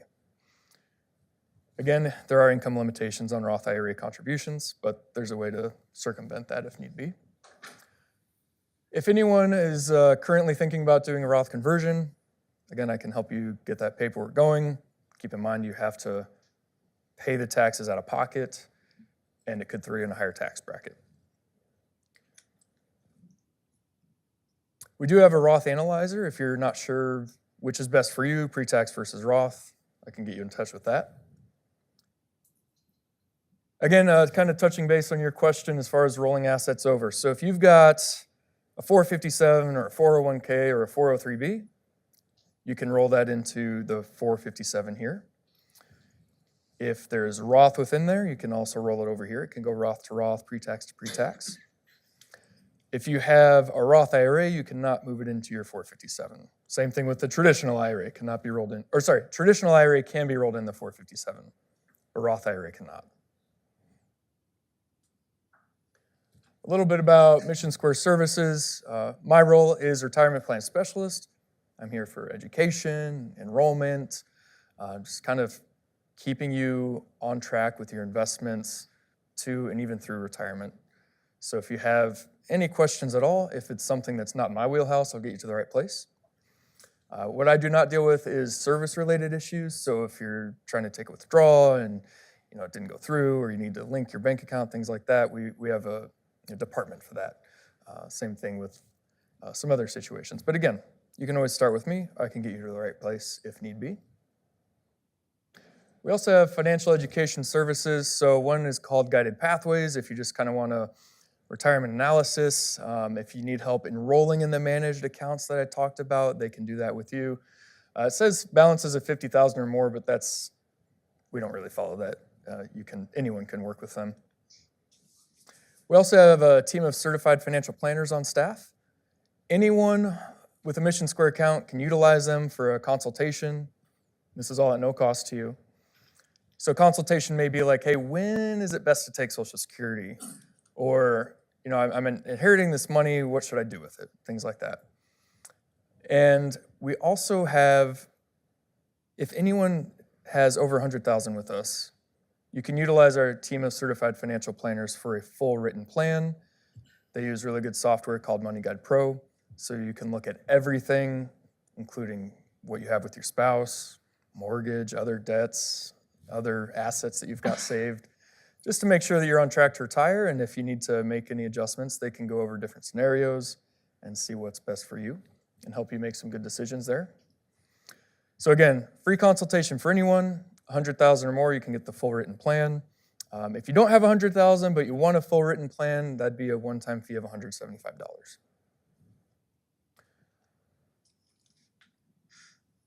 So if you decide to enroll today, I'll be here. You can always touch base with me.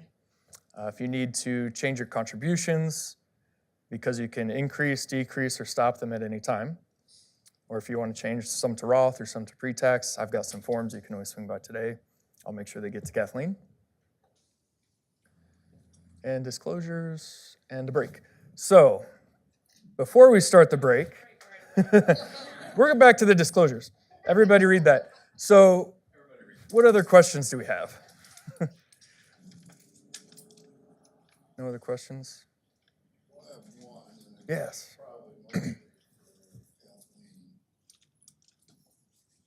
Is there a reason why the city has never upped the match, or because it's, say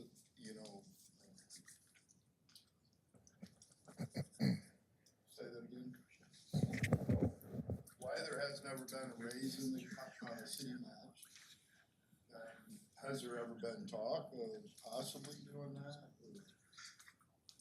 I would answer it. So, because you're IPERS employees and the city contribution, IPERS is 6.29%. When we did this,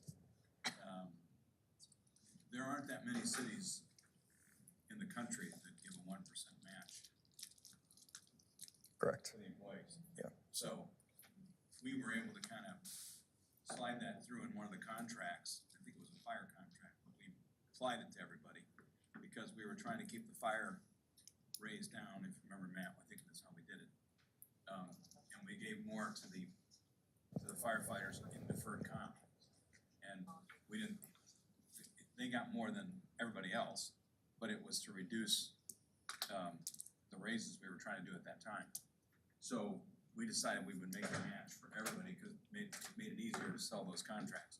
But the council doesn't have any inclination to raise that match any more than the 1% because you get IPERS or you get 411 for police and fire, and they're making those contributions 411 is in the 23% range-ish, Justin? Roughly. What's that? 411, about 23%, 22%? Uh, City contribution? yeah, I can't remember I mean, it changes every year. Yeah, but it's in the 20% range. IPERS is in the 6 to 9. Is 9 is employer, 6 is Yeah. employee, my fault. Yeah, 9 is our percentage to IPERS, so that's the reason. And I would say most cities do not have a match. It is actually very uncommon, mainly because of the payments into the pension systems. I work with almost 40 plans, and I'd say probably 95% of them do not offer a match. Some that do, it's only $500, you know, so 1% could likely be well above that, so, yeah.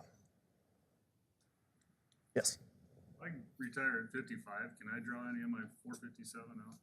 If it's all pre-tax, yes. If it's Roth, we've got the issues there. You would not be able to withdraw the earnings until you're 59 and a half. Bob, you're not going anywhere. Hypotheticals, hypothetical. You get old, Decker. What? I'm wearing out. I got you by 15 years, for God's sake. Parts are being Buck up. replaced. What else? I would just say, if you're not taking advantage of that 1%, you should be doing it. Yeah, at the bare minimum, Take our 1% with your 1%. I mean, that's just like free money. Yeah, we should have 100% enrollment, honestly. 100% enrollment. Anybody's not Yeah. doing that. Well, Somebody's just laughing. yeah, 1%, you're not going to miss it. Okay, you might. Not much, though. After a few paychecks, you won't. Yes. You said something earlier about shooting yourself in the foot if you did something. Yes. That would be if you do a huge conversion at age 63 or 64. Because at 65, Medicare starts, right? And they based your cost, your Medicare cost, on your income for the prior years. So if you do a huge conversion, the IRS is going to think you had a huge amount of income, and now they're going to charge you more for Medicare the rest of your life.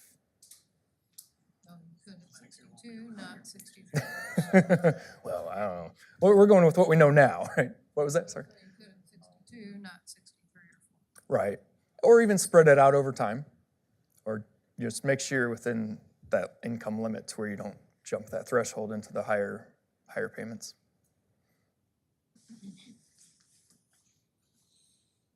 Anything else? So can I just wrap up? Please, yeah. So this is a lot of information. So if there's any questions, Ian's here. The 457 Roth, you can kind of, I get confused because Me too. just It's a lot, yeah. So please, if you have an interest in it or if you want to make some kind of a conversion or a change in your 457 contributions, take the time to talk to Ian. I know that you guys have computer programs where it's like, if you do this, he can show it all to you. So take the time to really think about that because it's just with so much information. I'm It glad I is. get to sit through 4 of them because maybe I'll figure it out by then, I don't know.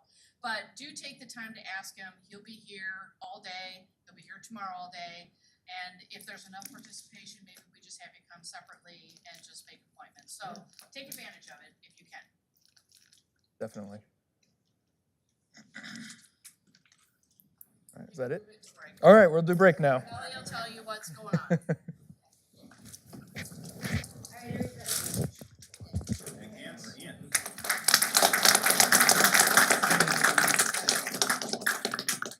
All right, everybody, we're going to take a 15-minute break, so please stand up, stretch, take a little walk around, help yourself to the food in the hallway there, use the restroom, and then come back in here in 15 minutes, and we'll get started.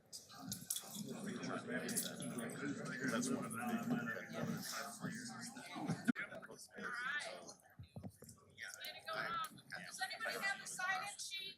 I have it up here. It did get around to everybody. Nobody saw either. Right? I didn't see one. All right, who has not signed the sign-in sheet yet? Oh, random, okay.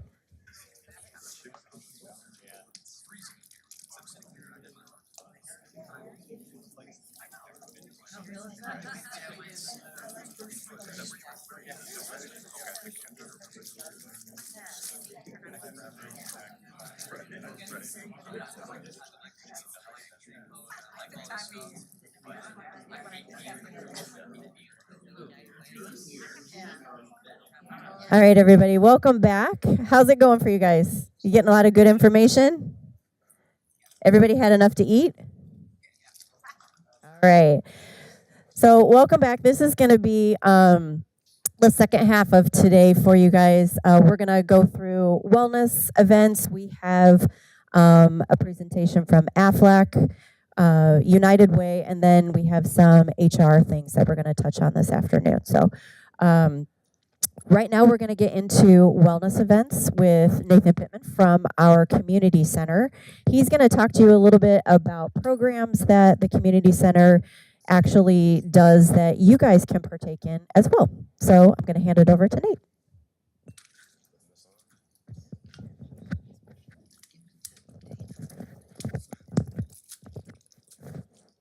Everybody hear me okay?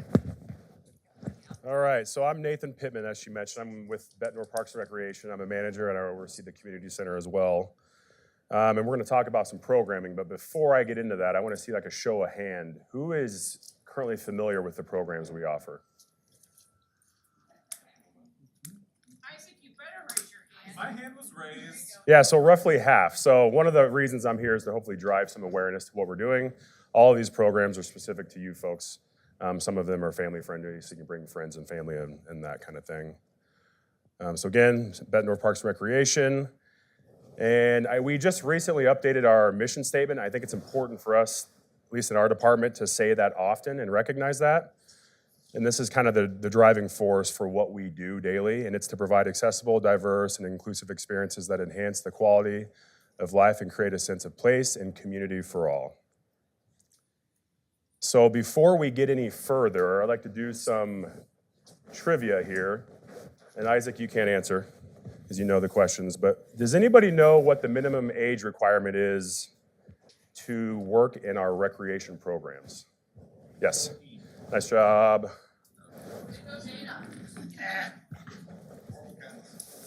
All right, the second one would be, does anybody know what our largest park is?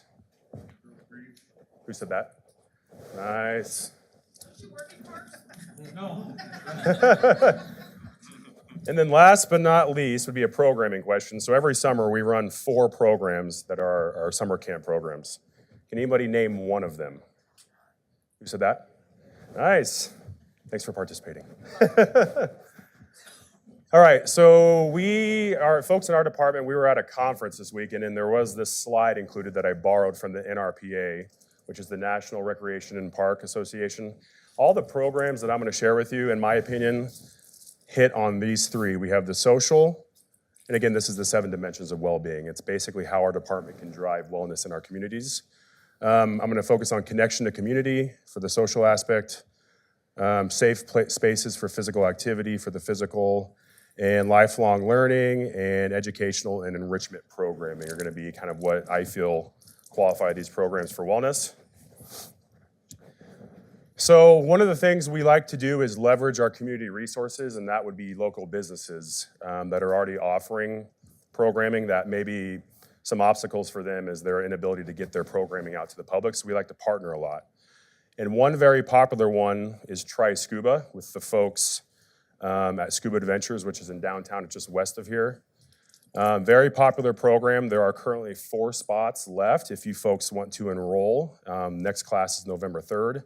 But it's quite literally just that. It gives you an opportunity to try scuba. You meet at Scott's shop. You go over equipment, sizing, safety concerns, safety protocols, and then we'll be utilizing the Bettendorf High School. And it's you're gonna be in the water about 3 hours, and it's 10 and up. We've had folks as young as 10, folks as old as in their mid-60s. So it just goes to show it's never too old to learn a new skill or pick up a new hobby. My wife and I will be doing this one. We'd love to see any of you there. But again, there's only 4 spots left, so if this is of interest, please sign up. But again, those are actual photos. Sometimes folks don't really get in the water. They kind of freak out immediately. Other times they're doing the whole thing. So it's just an opportunity to see if you like it. If you do like it, he offers more extensive programming. certification, and then he does excursions if that's something you want to adopt as a new hobby. So very cool program. Try Archery. We're able to run this with our friends at the Davenport Valley Archers. They utilize our facility. Again, to piggyback off that, it's quite literally just an opportunity for you to try archery.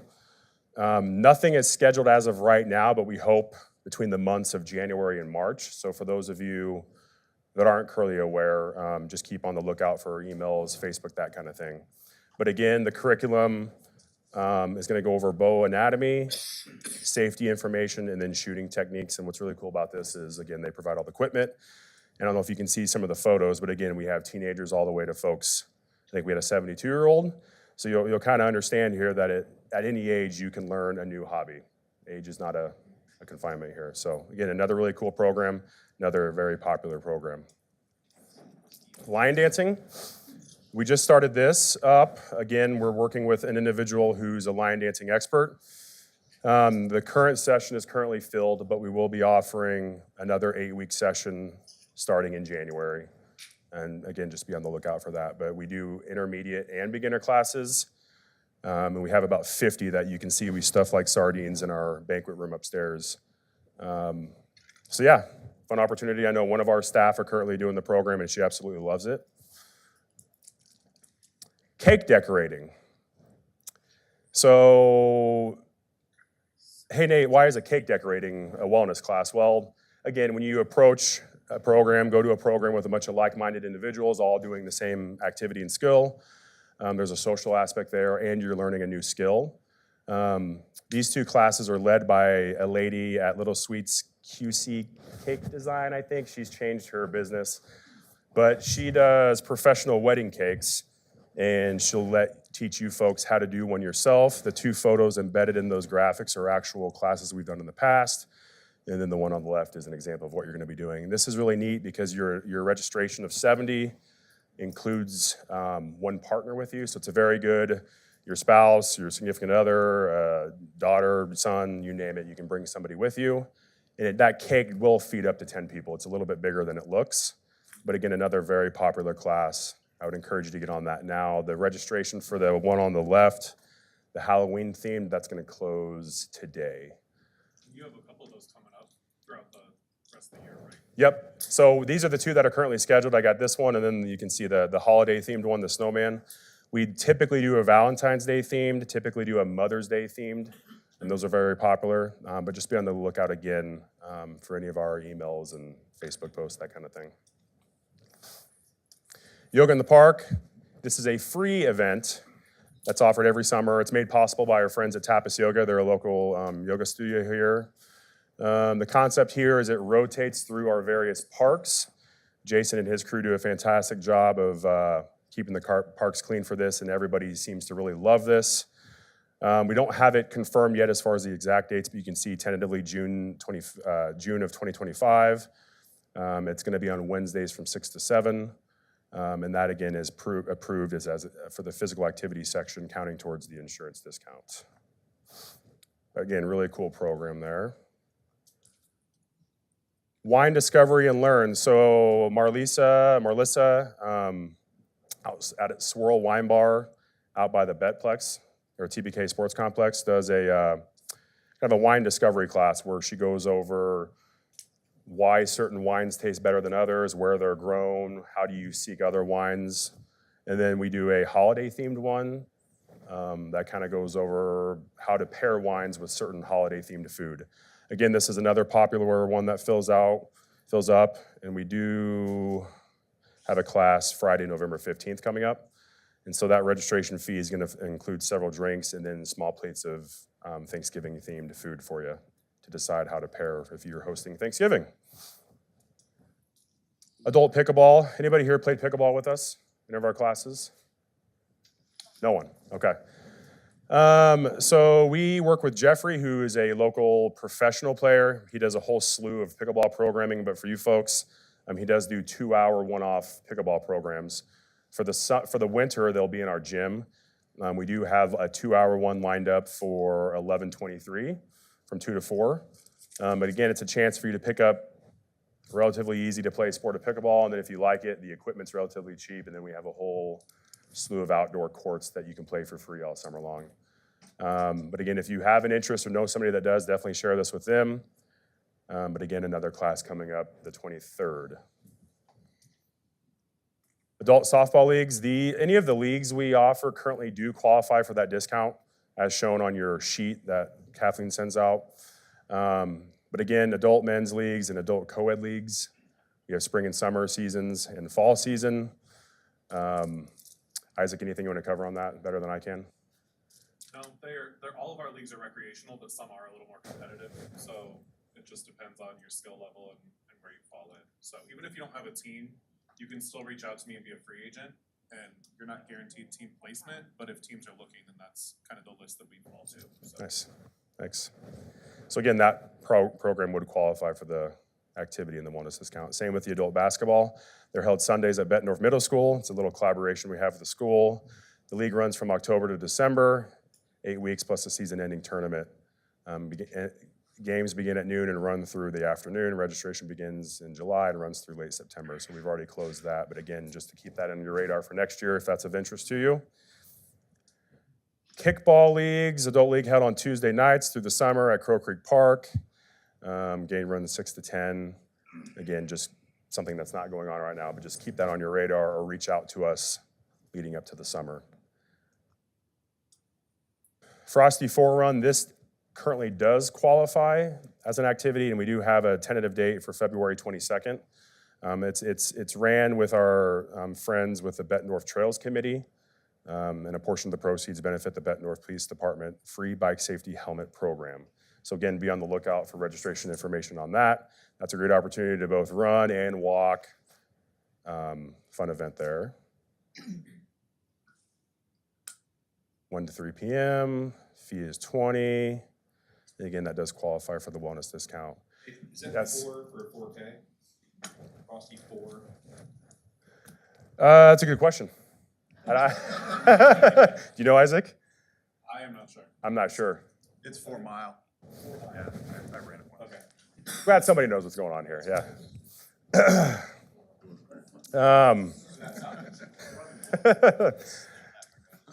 And so I think roughly less than half of you were aware of what we're doing on a monthly basis. So I would encourage you, to just either give us a call, ask what's going on, and we can make an account for you, at least get your email to where you're getting our weekly emails. Like and follow us on social media. We do a lot of videos. Jason does a lot of videos. Becky does a lot of videos on our trails. That's a great way to see some of our programs, upcoming events, that kind of thing. And then you can certainly peruse our registration website, bettendorf.org/register if you wanted to register. But that is all I have. Does anybody have any questions about anything? Nothing? Going once? All right. Well, thank you guys for your time.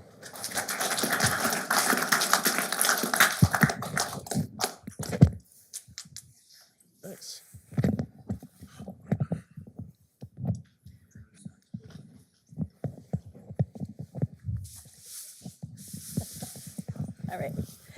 All right, so who's going to sign up for some events through the Parks and Rec?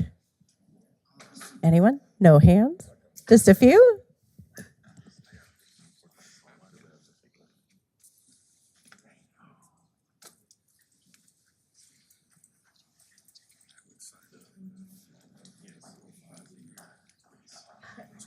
All right, for our next presenter, we have Mitch McCall. He is with AFLAC, and he's going to go over some of the benefits that the program actually does and how that can benefit you in a time of need. Go ahead.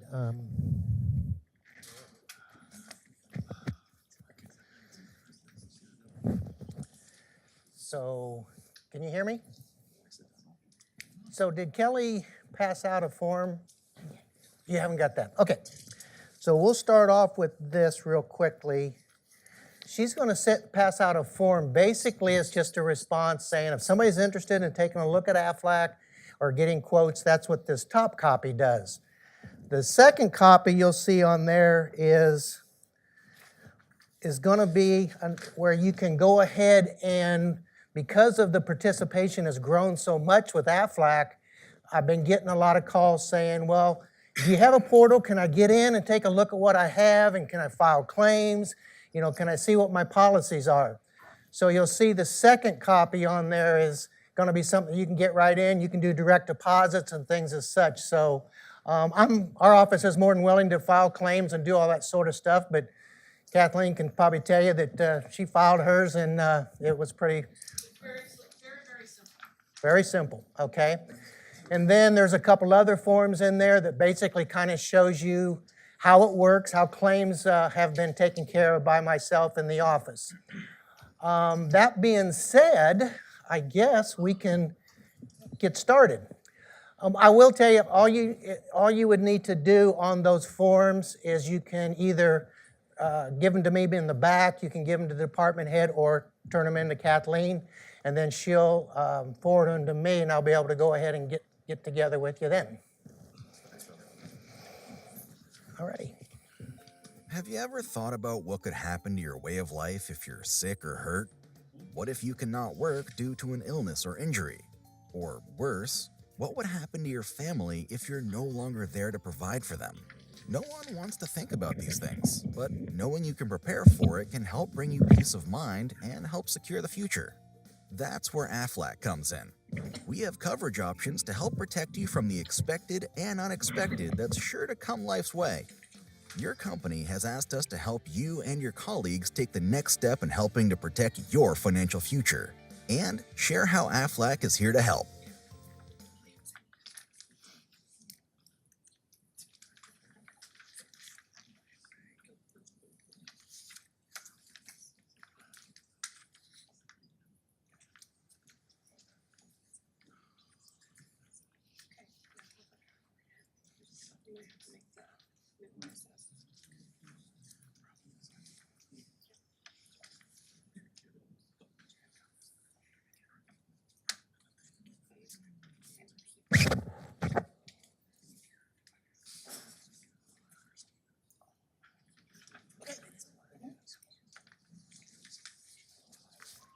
Accidents can happen to anyone.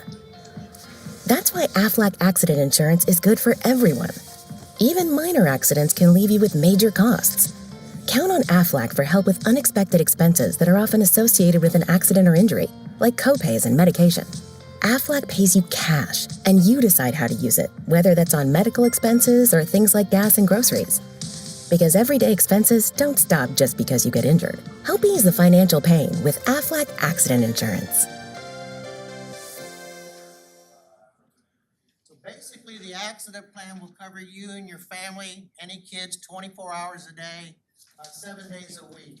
I do know that a lot of you on your accident plans that you've already enrolled in haven't filed the wellness benefits. That's a $90 annual free benefit that all we have to do is just send in a form.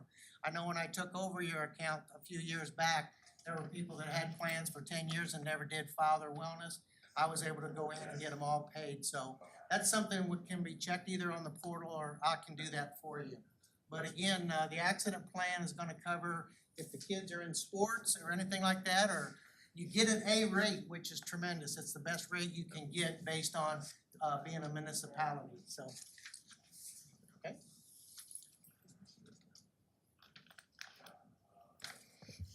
No one ever thinks they'll get cancer, but if you do, AFLAC Cancer Insurance can offer you the freedom to focus on getting better. AFLAC offers you and your family help and covers children at no additional cost. AFLAC pays you cash directly to use however you wish to help cover things like checkups, treatment regimens, and even household expenses. If you are diagnosed, AFLAC can help you and your family fight cancer on your terms. Help protect yourself and your loved ones from the unexpected costs of cancer.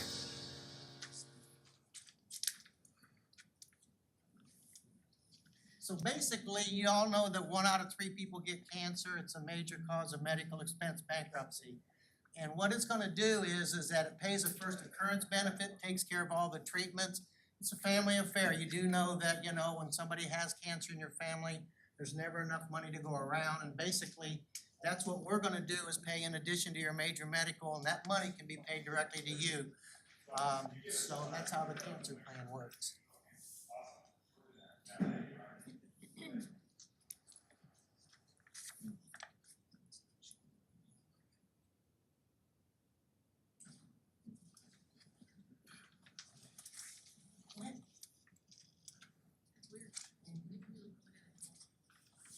Critical illness may be more common than we like to think. Aflac Critical Illness Insurance is help that arrives when you need it, because life-changing health events can happen every day. When you face a critical illness, Aflac pays you cash at the start, with additional benefits that help cover ongoing care and future related hospitalizations. Major medical insurance may not cover all the costs of care, and the sooner you plan for that, the better. 1 in 3 Americans struggle with medical debt, but you can take steps to help avoid it. Help reduce your risk of medical debt with Aflac Critical Illness Insurance. So with the critical care, 55% of the deaths in men and women are heart-related. What I like about this is that this particular plan, I know like when my wife had a stroke, she collected tremendously on that.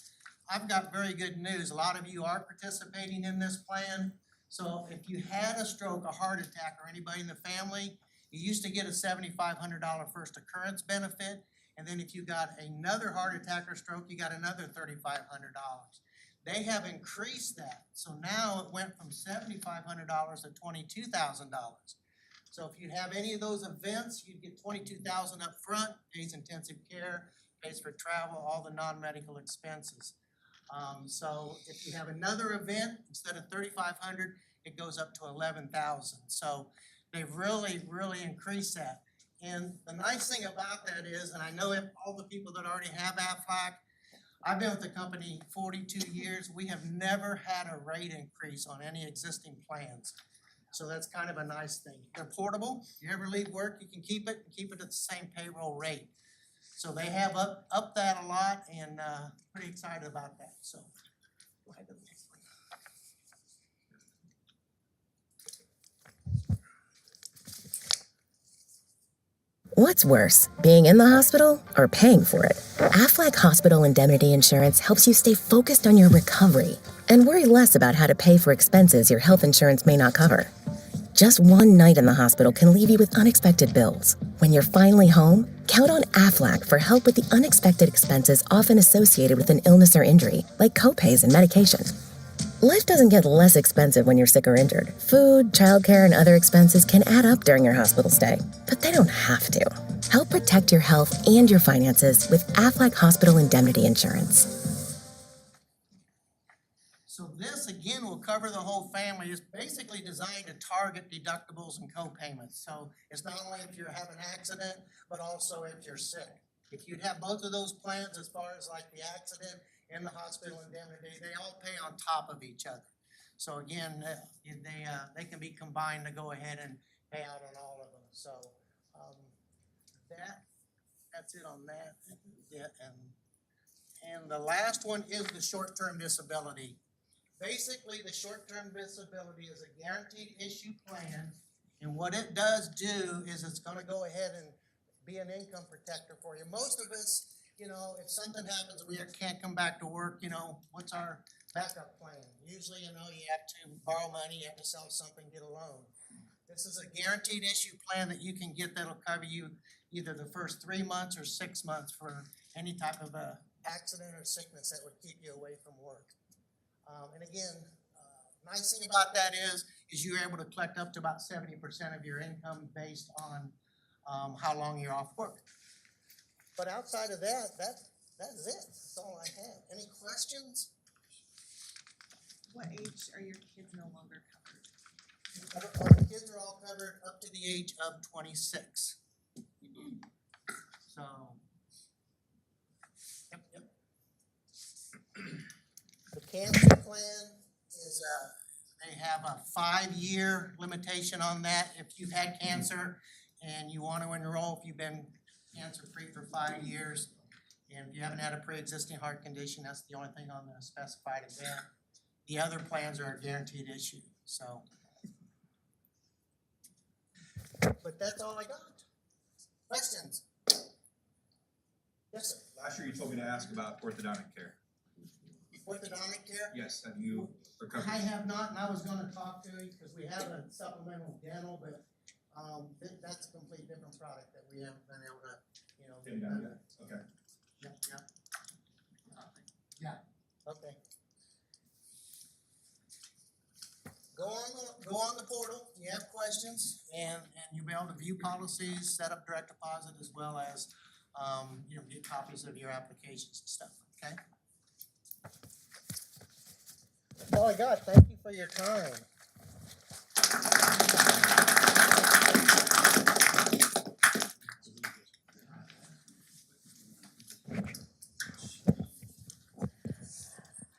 All right, everybody. Thank you, Mitch. If you do have any questions regarding FLAC, please reach out to Mitch. If you need any information on how to get in touch with him, you can always call into the HR office and we'll give you his information as well.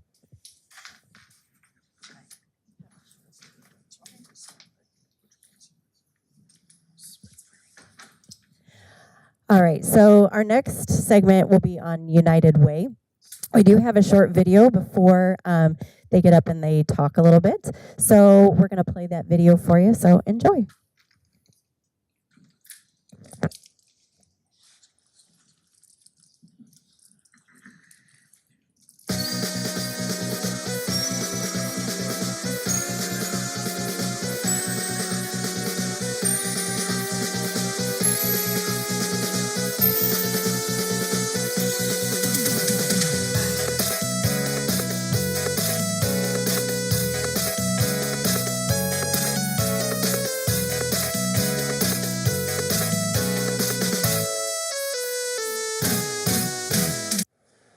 Greetings.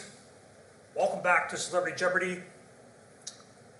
I hate my life. If you're just joining us, please leave. Those still here, I'm sorry. Players, let me remind you one more time to Sorry, guys.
Greetings.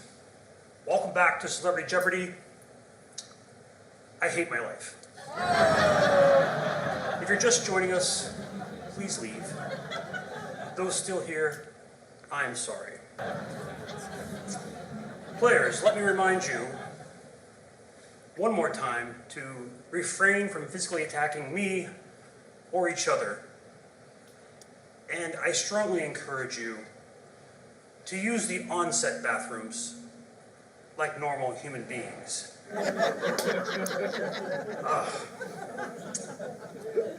If you can't take the heat, Trebek, get out of the kitchen. I'm hungry. Can we get some snacks? Well, you see, no matter how flat you make a pancake, it's still got two sides. Well, on that unbelievably stupid note, we will start our final round. Our scores are as follows. Mr. Sean Connery, you have negative 007. I'm not sure how that's possible. Dr. Phil, you are at minus 2,200. And Mr. Burt Reynolds, you have $300.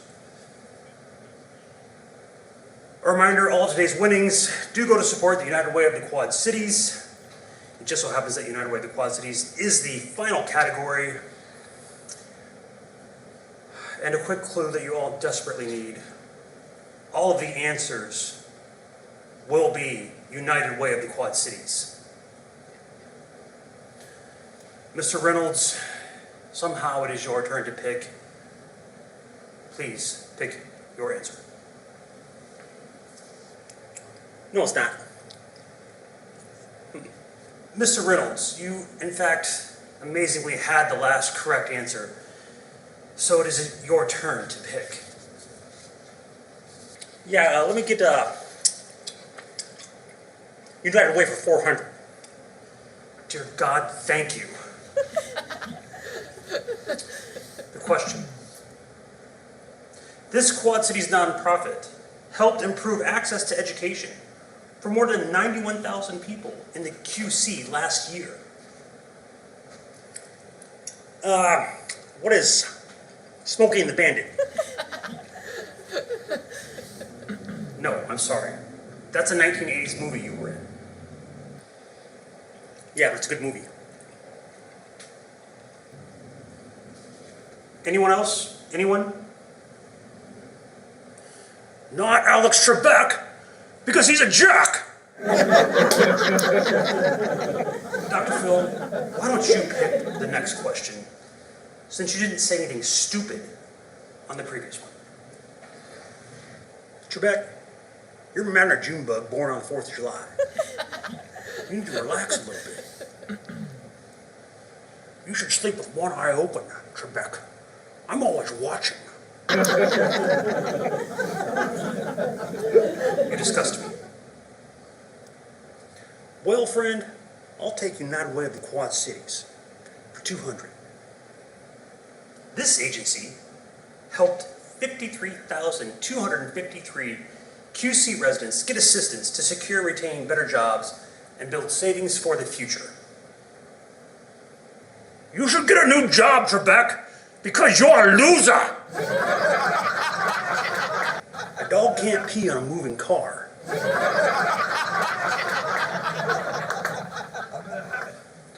Are you both intoxicated?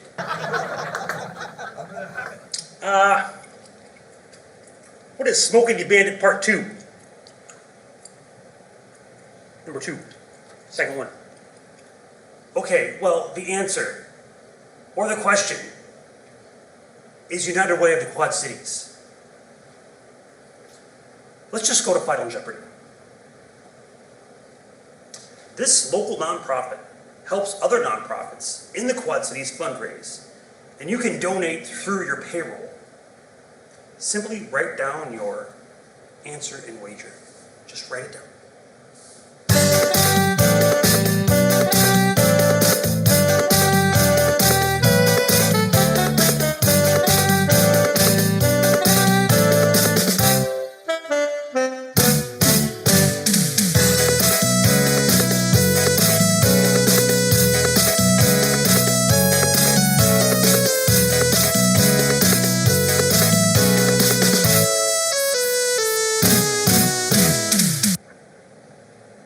How's that working for you? How's that working for you? Of course, Dr. Phil, that is your trademark saying. We appreciate that. But just like on your show, it is completely out of context and meaningless. That is incorrect. Your show's stupid, Trebek.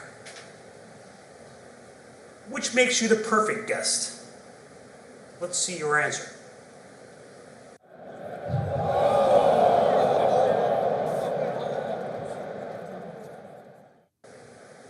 Very clever, except you spelled united wrong.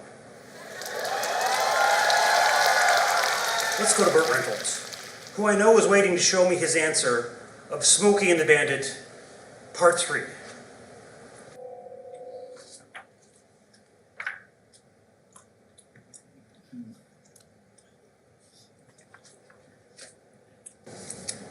Yeah, that's Cannonball Run. See, I wasn't in Smokey and the Bandit Part 3. They couldn't pay me enough. That's like a -1,000 against you, Trebek. You owe me money. Now go get my cash so I can make a donation to United Way of the Quad Cities. They do so much good. From childhood literacy to healthcare. They help make the Quad Cities a better place. Everybody should donate.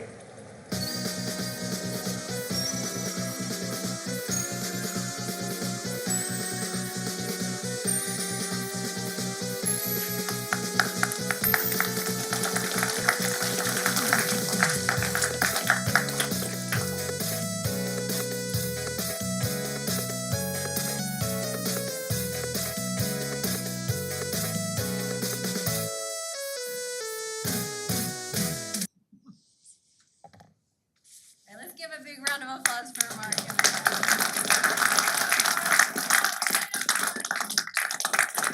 Mark, stand up and take a bow. You've got a room full of fans for you. All right. Our next presenter actually is from the United Way. Let's welcome Max. He's going to come up and talk to you about United Way and give you a little bit more information.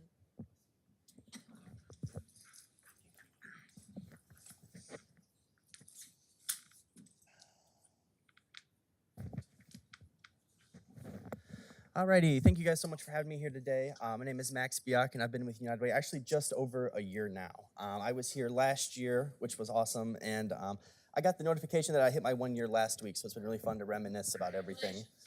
Thank you so much. Obviously, I've learned so much about what United Way does, but more importantly, I've learned so much about just kind of what some of the needs in our community are. So if there's anything to take away from what I say today, it's just kind of hone in on some of these key areas we're focusing on. So this is my favorite question, right? What does United Way do? I get asked this all the time. Do I have any brave soul in the crowd wants to take a guess? Shout out what United Way does. Is anyone familiar with our work? So some of the answers I get a lot are, you're in the schools or you help people. And both of these are 100% true and correct. But the best answer I can give you is that we're a social change organization that unites the community to create access and opportunity for everyone in the Quad Cities to thrive, right? What this means is that United Way is all about people, and we believe that every individual should find and live their purpose. That's why United Way works to make sure that every person in every neighborhood has equal access and equal opportunity. So I have a little pop quiz for you guys. I have a couple questions for you. You don't have to shout out any answers or anything like that. You can just think to yourself. But the first question I have for you is how many local kids start kindergarten without any preschool? The answers are A, 100, B, 250, C, 500, or D, 1,000. The answer is D, right? About 1 in every 3 Quad City children enter kindergarten each year with limited or no early education. Some of the programs we offer here is called Ready by 5. What that is, it's a kindergarten readiness program. In short, it's basically parent workshops. We understand at United Way that if a child's coming home, they're not being reinforced what they're learning in school, the chances that that information is going to stick aren't very high. So these programs are designed to help parents become their child's first and their best teacher. Next question for you is what % of 3rd grade students can read at grade level? At A, 85%, B, 75%, C, 65%, and D, 55%.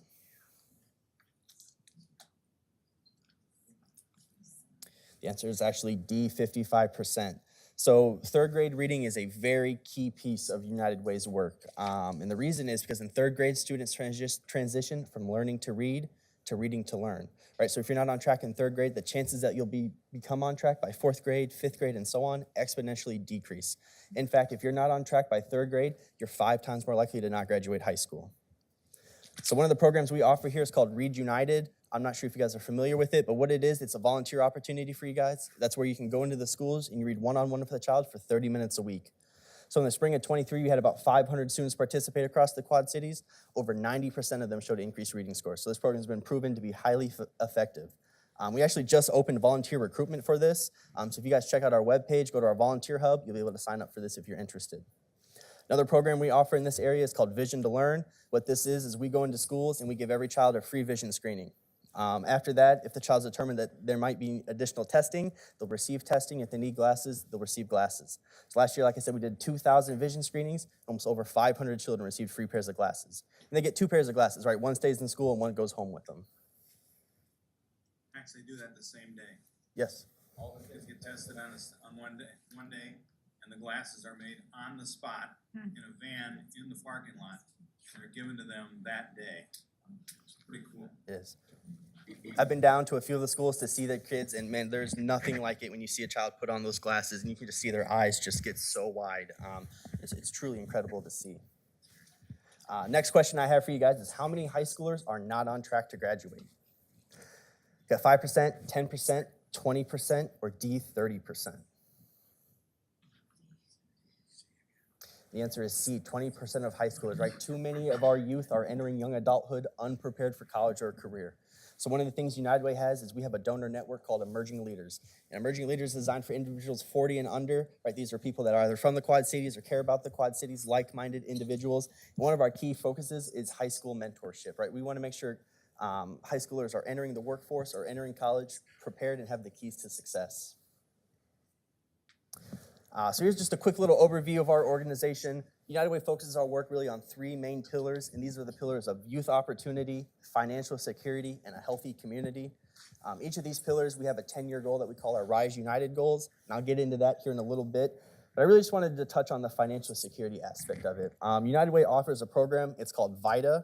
What VITA stands for is Volunteer Income Tax Assistance. And what the program is volunteers get together and we prepare taxes completely free of charge for individuals who earn $63,000 or less a year.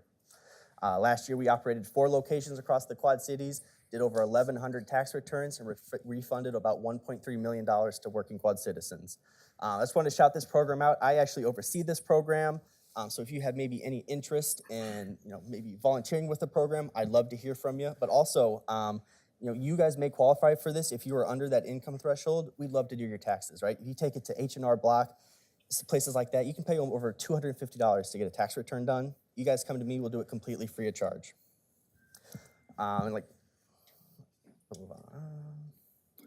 So here are the Rise United goals that I was talking about, right? For each pillar, we have a 10-year goal. For the first one, we want to increase the number of third graders reading at grade level to 90%. So remember I said that if you're not on track by third grade, you're 5 times more likely to not graduate high school. This ties perfectly in with our second pillar of income. Let's say you don't graduate high school. On average, you're earning about $1 million less in your lifetime, right? So these two, education and income, are very tied closely together. And our goal for that is we want to increase the number of young adults earning a living wage by 20%. And that last pillar, for health, we want to increase the number of Quad citizens reporting having routine health care to 95%. We also have another little video for you guys.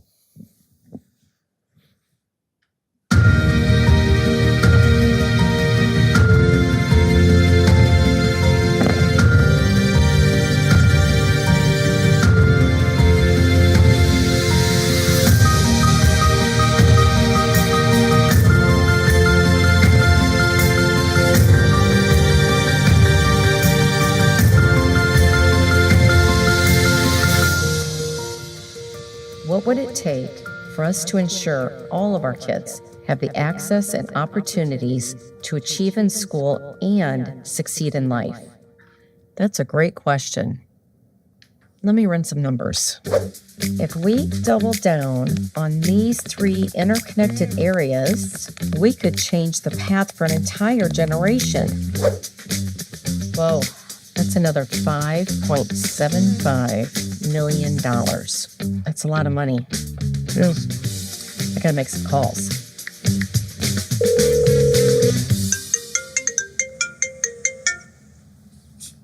Oh, hey, what's up, Renee? Well, I've been doing some math over here, and to maintain status quo, we need to continue to raise about $6.5 million a year. Yeah, but we don't need to settle for the status quo, do we? No, we don't. And you know what? We can't. It's time we have to raise the bar. If we want our community to thrive, we're all going to have to roll up our sleeves and do more to put our kids first. In fact, we need to raise an additional $5.75 million by 2027. Do you think we can do it, Decker? We're going to need some serious horsepower, but I think I know who we can get on the horn. Yeah, Decker. Top quality service and great customer care. That's what we're about here at Lexus. We want to make sure the kids have everything they need. We're definitely on board. Let's kick this into high gear. And I know just the person to call to help put these building blocks together. Absolutely. We are in. United Way and Russell are great partners. We are both here to lay strong foundations. Let me reach out to a few people. Sign me up, Caitlin. I'm always here for our community. Yes, together with United Way, we can raise the bar.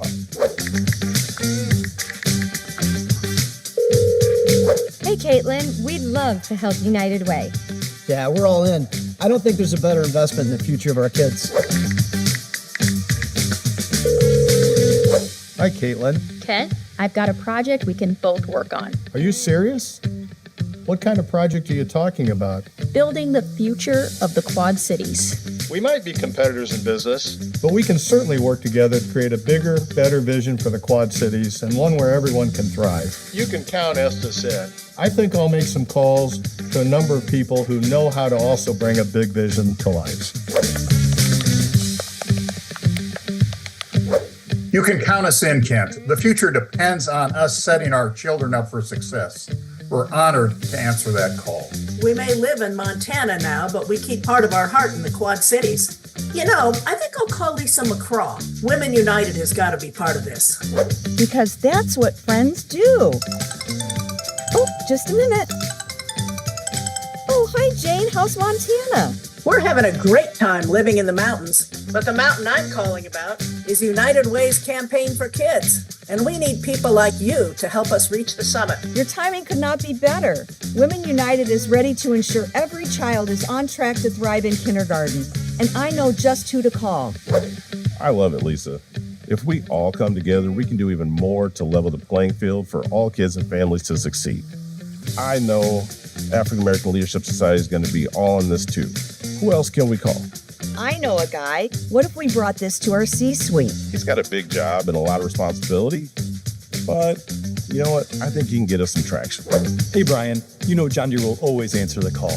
We take great pride in our customer success. But what also matters to us is that our work continues to help create a world where everyone can succeed. Wow, Josh, that's amazing. I knew we could get the whole Deere team to push the boundaries on this. Absolutely.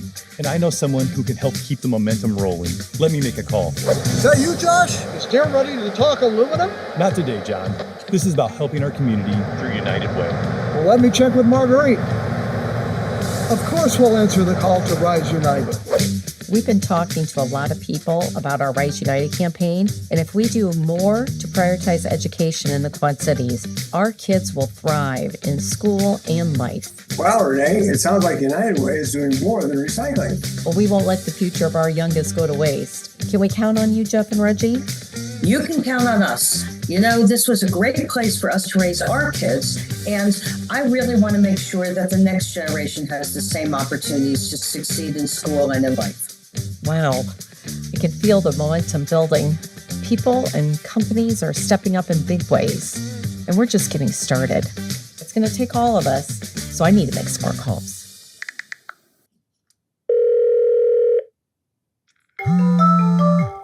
Will you answer the call?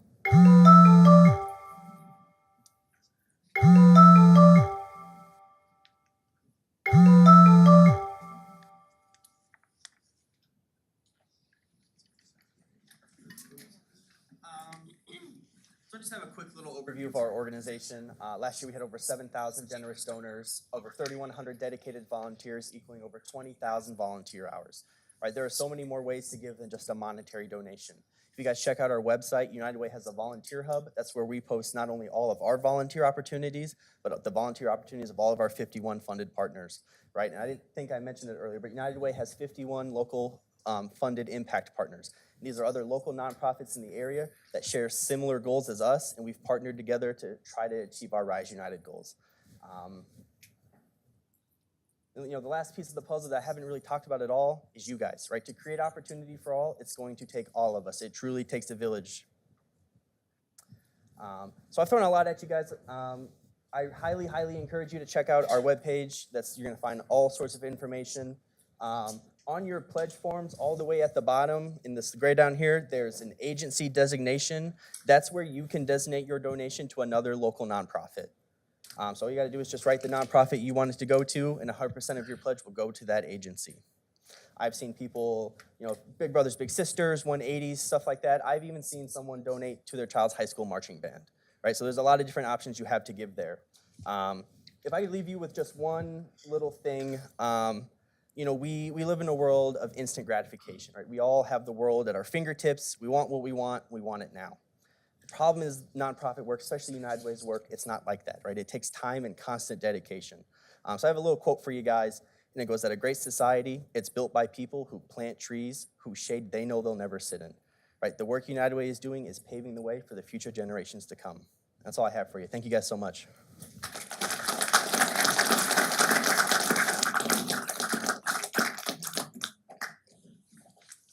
So you saw me in the video, and I was working that day, by the way, just so we're clear.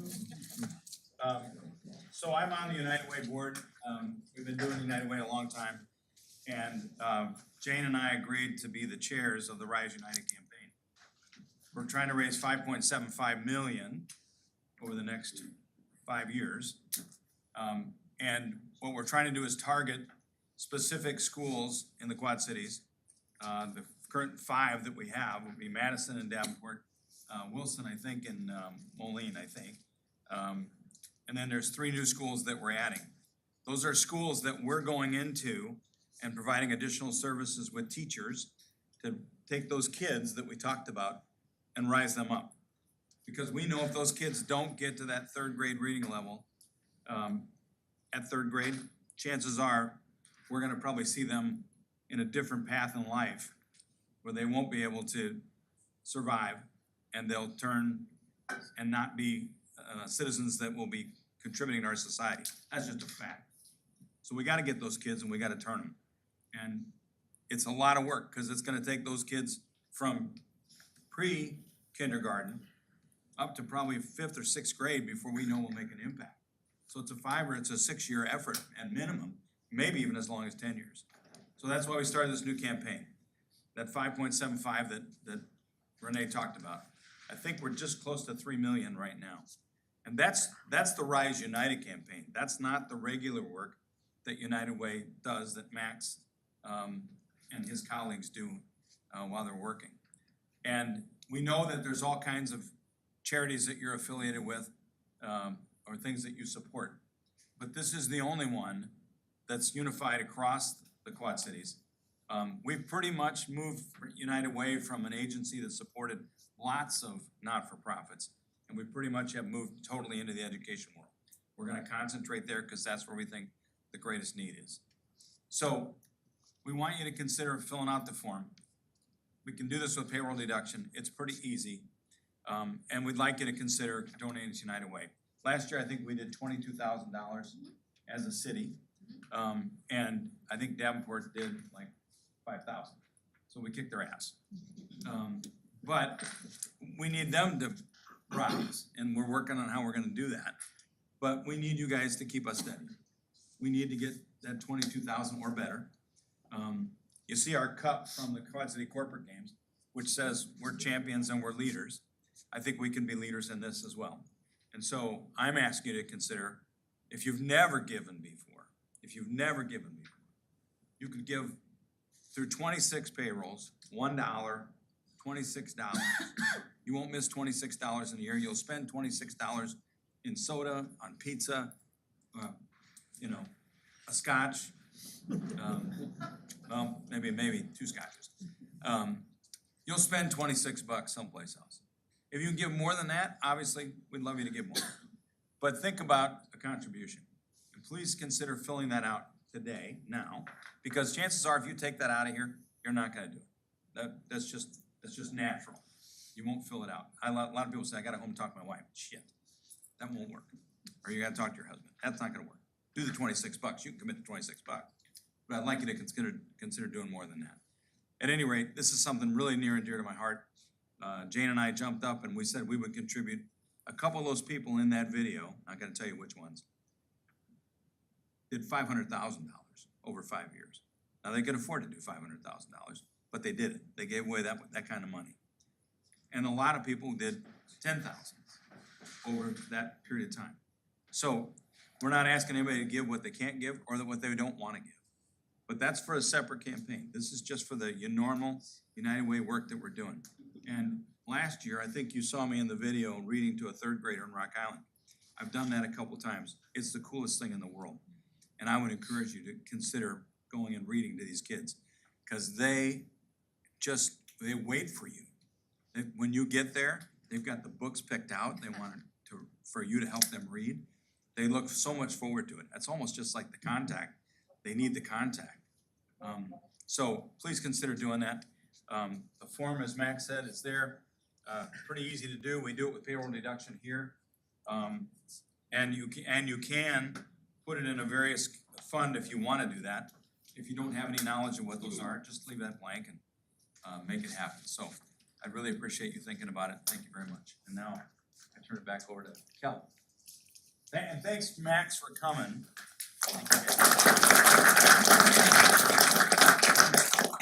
Thanks to Mark for bearing his soul. We are glad he's a community development director because his acting skills suck. But he did really well, didn't he? Wait. Yeah, but he's a great guitarist, by the way. Multi-talented. All right, there you go. Thank you.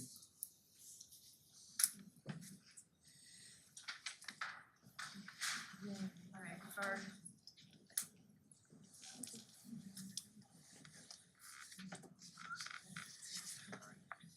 All right, can you hear me? All right. So for our last section for today, we're going to go over some HR information. So you'll be hearing from both Kathleen and myself. So I'm going to go ahead and let Kathleen get started and talk about UKG.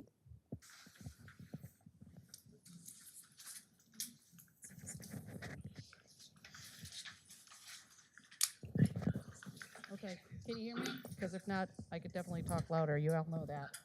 Okay, just want to give a little bit of information in regards to UKG. As we all are well aware, most of you, we worked through our financial system, had AS400 for 30 plus years, switched over to NetSuite. We're still working through a lot of that, so it's a lot of transition for the city that's had a program for 30 plus years.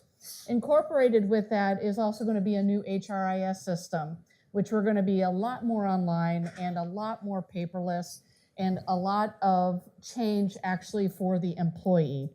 So just a little bit of information. So now, depending upon what the department heads have decided for their department, some are going to be placed more schedule. That's more like police and fire because they're pretty much schedules and you never know what's happening out in their world.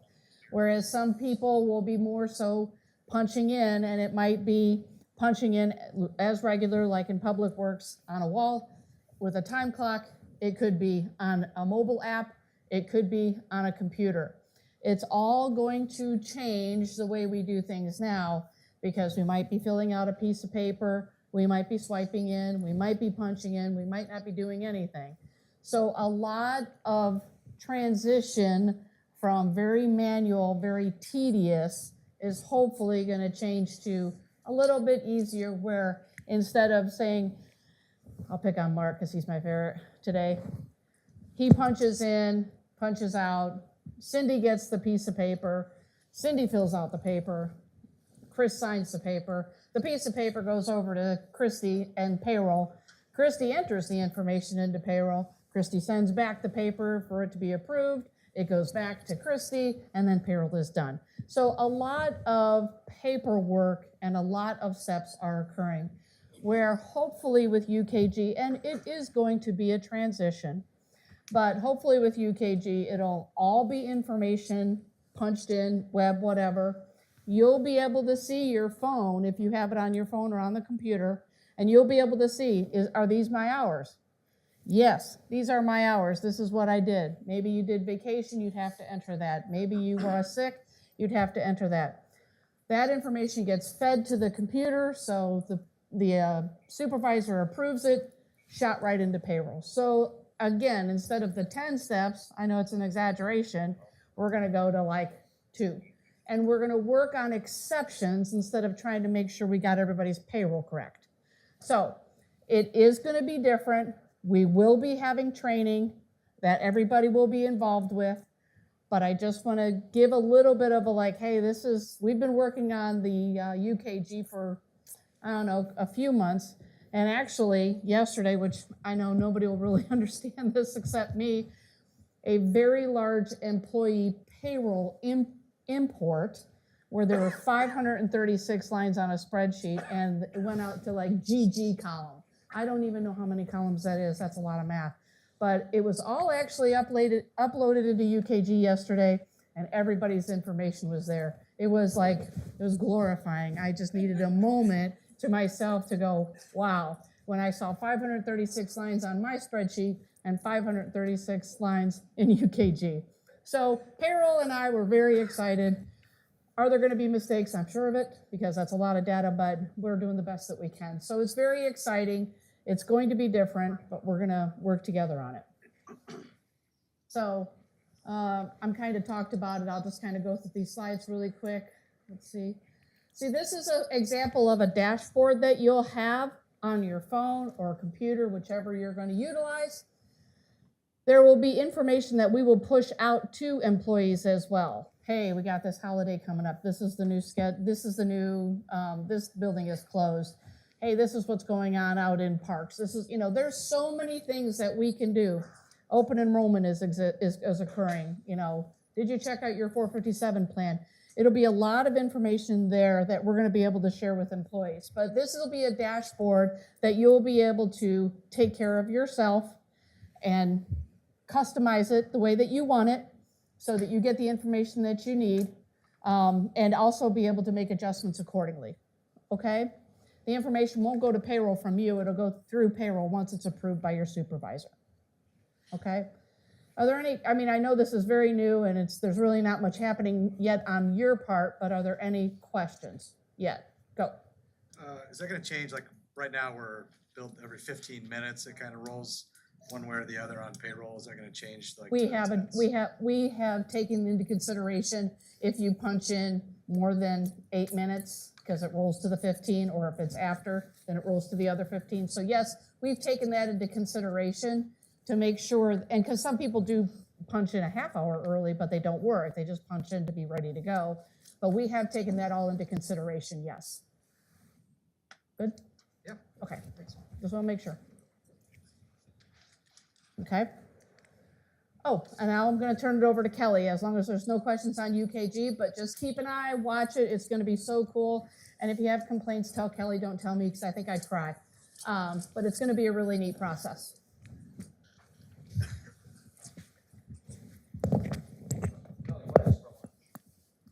She's going to talk about that in a minute. I'm hungry. All right, can everyone hear me? All right, cool. All right, so we all know that corporate games happens once a year.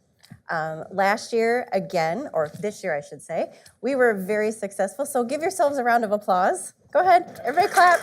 You can hoot and holler. And we have an MVP right here in our midst. We sure do. Woo! Nice job. So this last year, again, show of hands, who actually participated in this room in corporate games last year? Awesome, look at all the hands.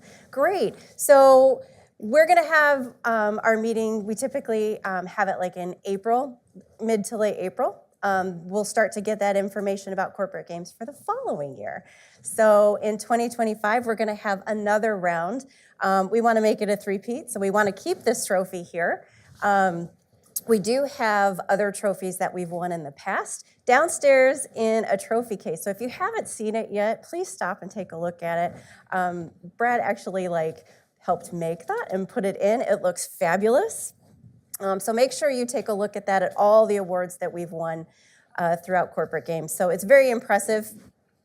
There were a lot of things that happened over the years. So we did have a lot of people who'd never met each other come in and get to meet each other, compete as a team. It was fabulous. So this is a great way to build camaraderie through the buildings and get to meet people that you might not know work for the city. And we had a lot of fun. We had some laughs, and yeah, we kind of had some injuries this year. So we don't want to talk about those, but we did have some. So congratulations to everyone who participated. Let's do it again next year. So when you start to see emails come out from me, and I know there's a lot of them, just make sure that you sign up. We'll have directions, and we'll get everybody going. It's a great time. So if you've never done it before, sign up for it. All right, the next thing we're going to talk about is flu shot clinics and biometric screenings, all right? So we do have some flu shot clinics scheduled this year. They are Monday, October 28th. That will be 8 to 11 here at City Hall, 1 to 3 out at Public Works on the same day. And then on Tuesday, October 29th, we'll have them from 9 a.m. to 12 at the Family Museum. So you just need, if you're interested in getting a flu shot, you can go to one of those sessions, walk in, get your flu shot, and then you're done. Okay? If you have any questions regarding that, you can always reach out to me, and I'd be more than happy to help you with that. The next thing I want to talk about is biometric screenings. So for those city employees that work 30 hours or more and are on the city's health insurance, this is one of the requirements for you, okay? So the biometric screening is something that we do every year. It's a great way to become self-aware about your numbers, things that are going on with you. You might even find some information that you hadn't expected. But this is a great way for you to get started with this. And like I said, it is one of the requirements for the wellness program if you're on the city's insurance. The first part would be your biometric screening, and after that comes a health risk assessment that is required as well. So we do have those sessions set up. Friday, November 8th, 7 a.m. to 11 a.m. It is here at City Hall. Thursday, November 14th, 6 a.m. to 10 a.m., it's out at Public Works, and Friday the 15th, it is out at the Family Museum. Now, open enrollment will be coming where you can go in and sign up for your session, so be on the lookout for those. It has not happened yet, but it will be, I think, starting next week. So make sure you check your emails. If you don't get an email sent to you, you can always reach out to me. I'll give you information where you can go and you can sign up on the links for times. Times do fill up rather quickly, but if we do see that there's a need for other times, we'll reach out to Rock Valley and see if we can get more times added for you, okay? So if you pick a day and you don't see any times available, check on the other ones as well. Like I said, we can always reach out to them and have them add more times. Okay. Any questions on flu shots or biometric screenings? Kelly, is that one a 12-hour fast? Yes. Okay. Yep. So you want to make sure that when you do that, there is a 24-hour fast before that. That's to make sure that we get the most 12-hour. Yeah. Did I say 2? Oh, 24. Oh, yeah. Don't eat please eat something within 24 hours. 12-hour fast. Make sure that you actually do that so we get the most accurate numbers for you. Okay. The next thing I want to talk about is kind of fun. This is coming up next week. It's City Halloween. Has anyone ever seen this or been to this? Okay, so I'm going to show you a little picture here. So this actually is where we invite children 5 years, up to 5 years old, to actually come to City Hall dressed in their costumes and go trick-or-treating in a warm, safe environment. And it's really, really heartwarming to watch these kids come in. They're wide-eyed. They trick-or-treat at many different stations throughout City Hall. They usually walk through the back, come through finance, come down through administration, and go straight down into police and fire departments. They are so excited. We give candy, treats, little toys, stickers, lots of things, but they are adorable. We have many, many kids that come in. I think last year we had anywhere from 125 to almost 175 kids come in, and it grows every single year. So this is a great opportunity for us to connect with the community and get those kids come in. They do love seeing police officers and firefighters. They get real excited when they see them. So like I said, if you know any small children that would love to come to this event, just let their parents know. If you have children that would love to come, bring them on in. And now we have the Festival of Trees Parade, which is shortly around the corner here. So the Festival of Trees Parade is actually November 23rd. It does start at 10 a.m. This starts in the city of Davenport, down by the Rubies. That's usually where we line up down there. We do have some pre-parade festivities for those that are participating in the event. Down at Rubies, there's the address for you, 429 East 3rd Street. For those people who are participating, we do have a warm breakfast. There's coffee, there's cocoa. You've all heard people talk about it. It is a lot of fun. You can see all the people that, this is last year's picture. So we do go and have a great time. Depending on the weather, it can be nice. Last year was beautiful. It has been very cold, I've been told, over the years. So we do have people that have signed up already. I want to say we're in the area of around 90 in total. People who work for the city as well as their families are invited to join in.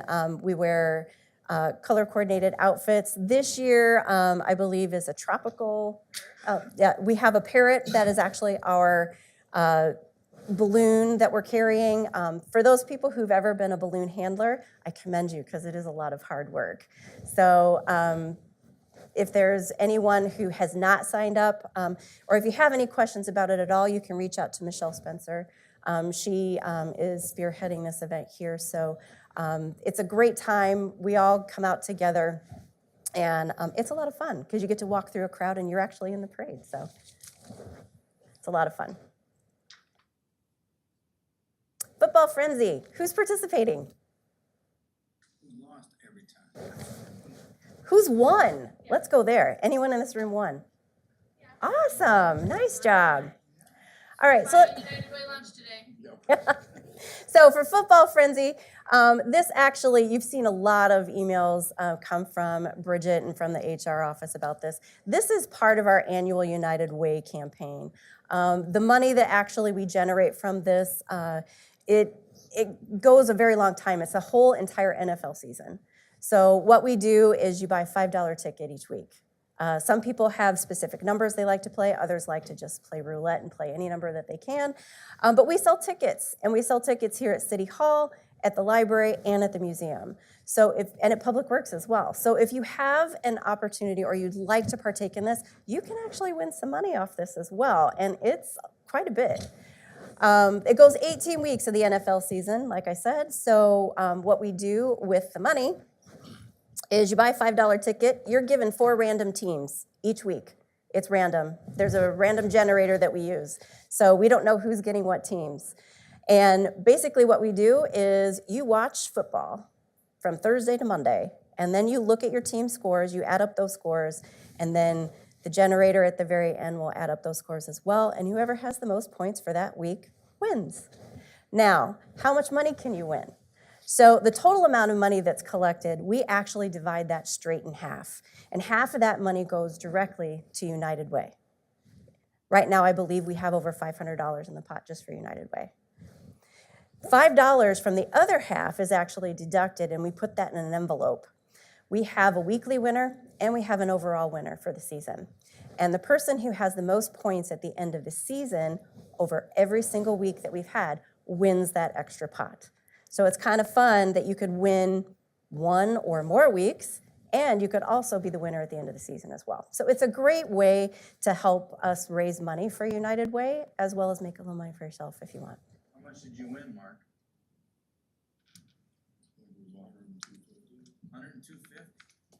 102.50. Yeah, that's about where our winnings have averaged, like over the season. Between $90 and $100, yeah. It fluctuates each week depending upon how many people actually play. So we have tickets available. If you want to buy one, I have some here. Otherwise, you can go back to your buildings and they sell them there as well. All right, so today, United Way Cookout. It is happening starting right now. Goes till about 1:30 today, where you can enjoy a burger, a veggie burger. We again have macaroni and cheese, chips, sweet treats, and a drink. It will cost you $6, and all of that money goes straight to United Way. All right, so it is down in the bays of the fire department, so if you walk down there, you can grab yourself some lunch before you head back to work. Like I said, it's a great way for us to help build those funds and generate that money for United Way as well. Cash only.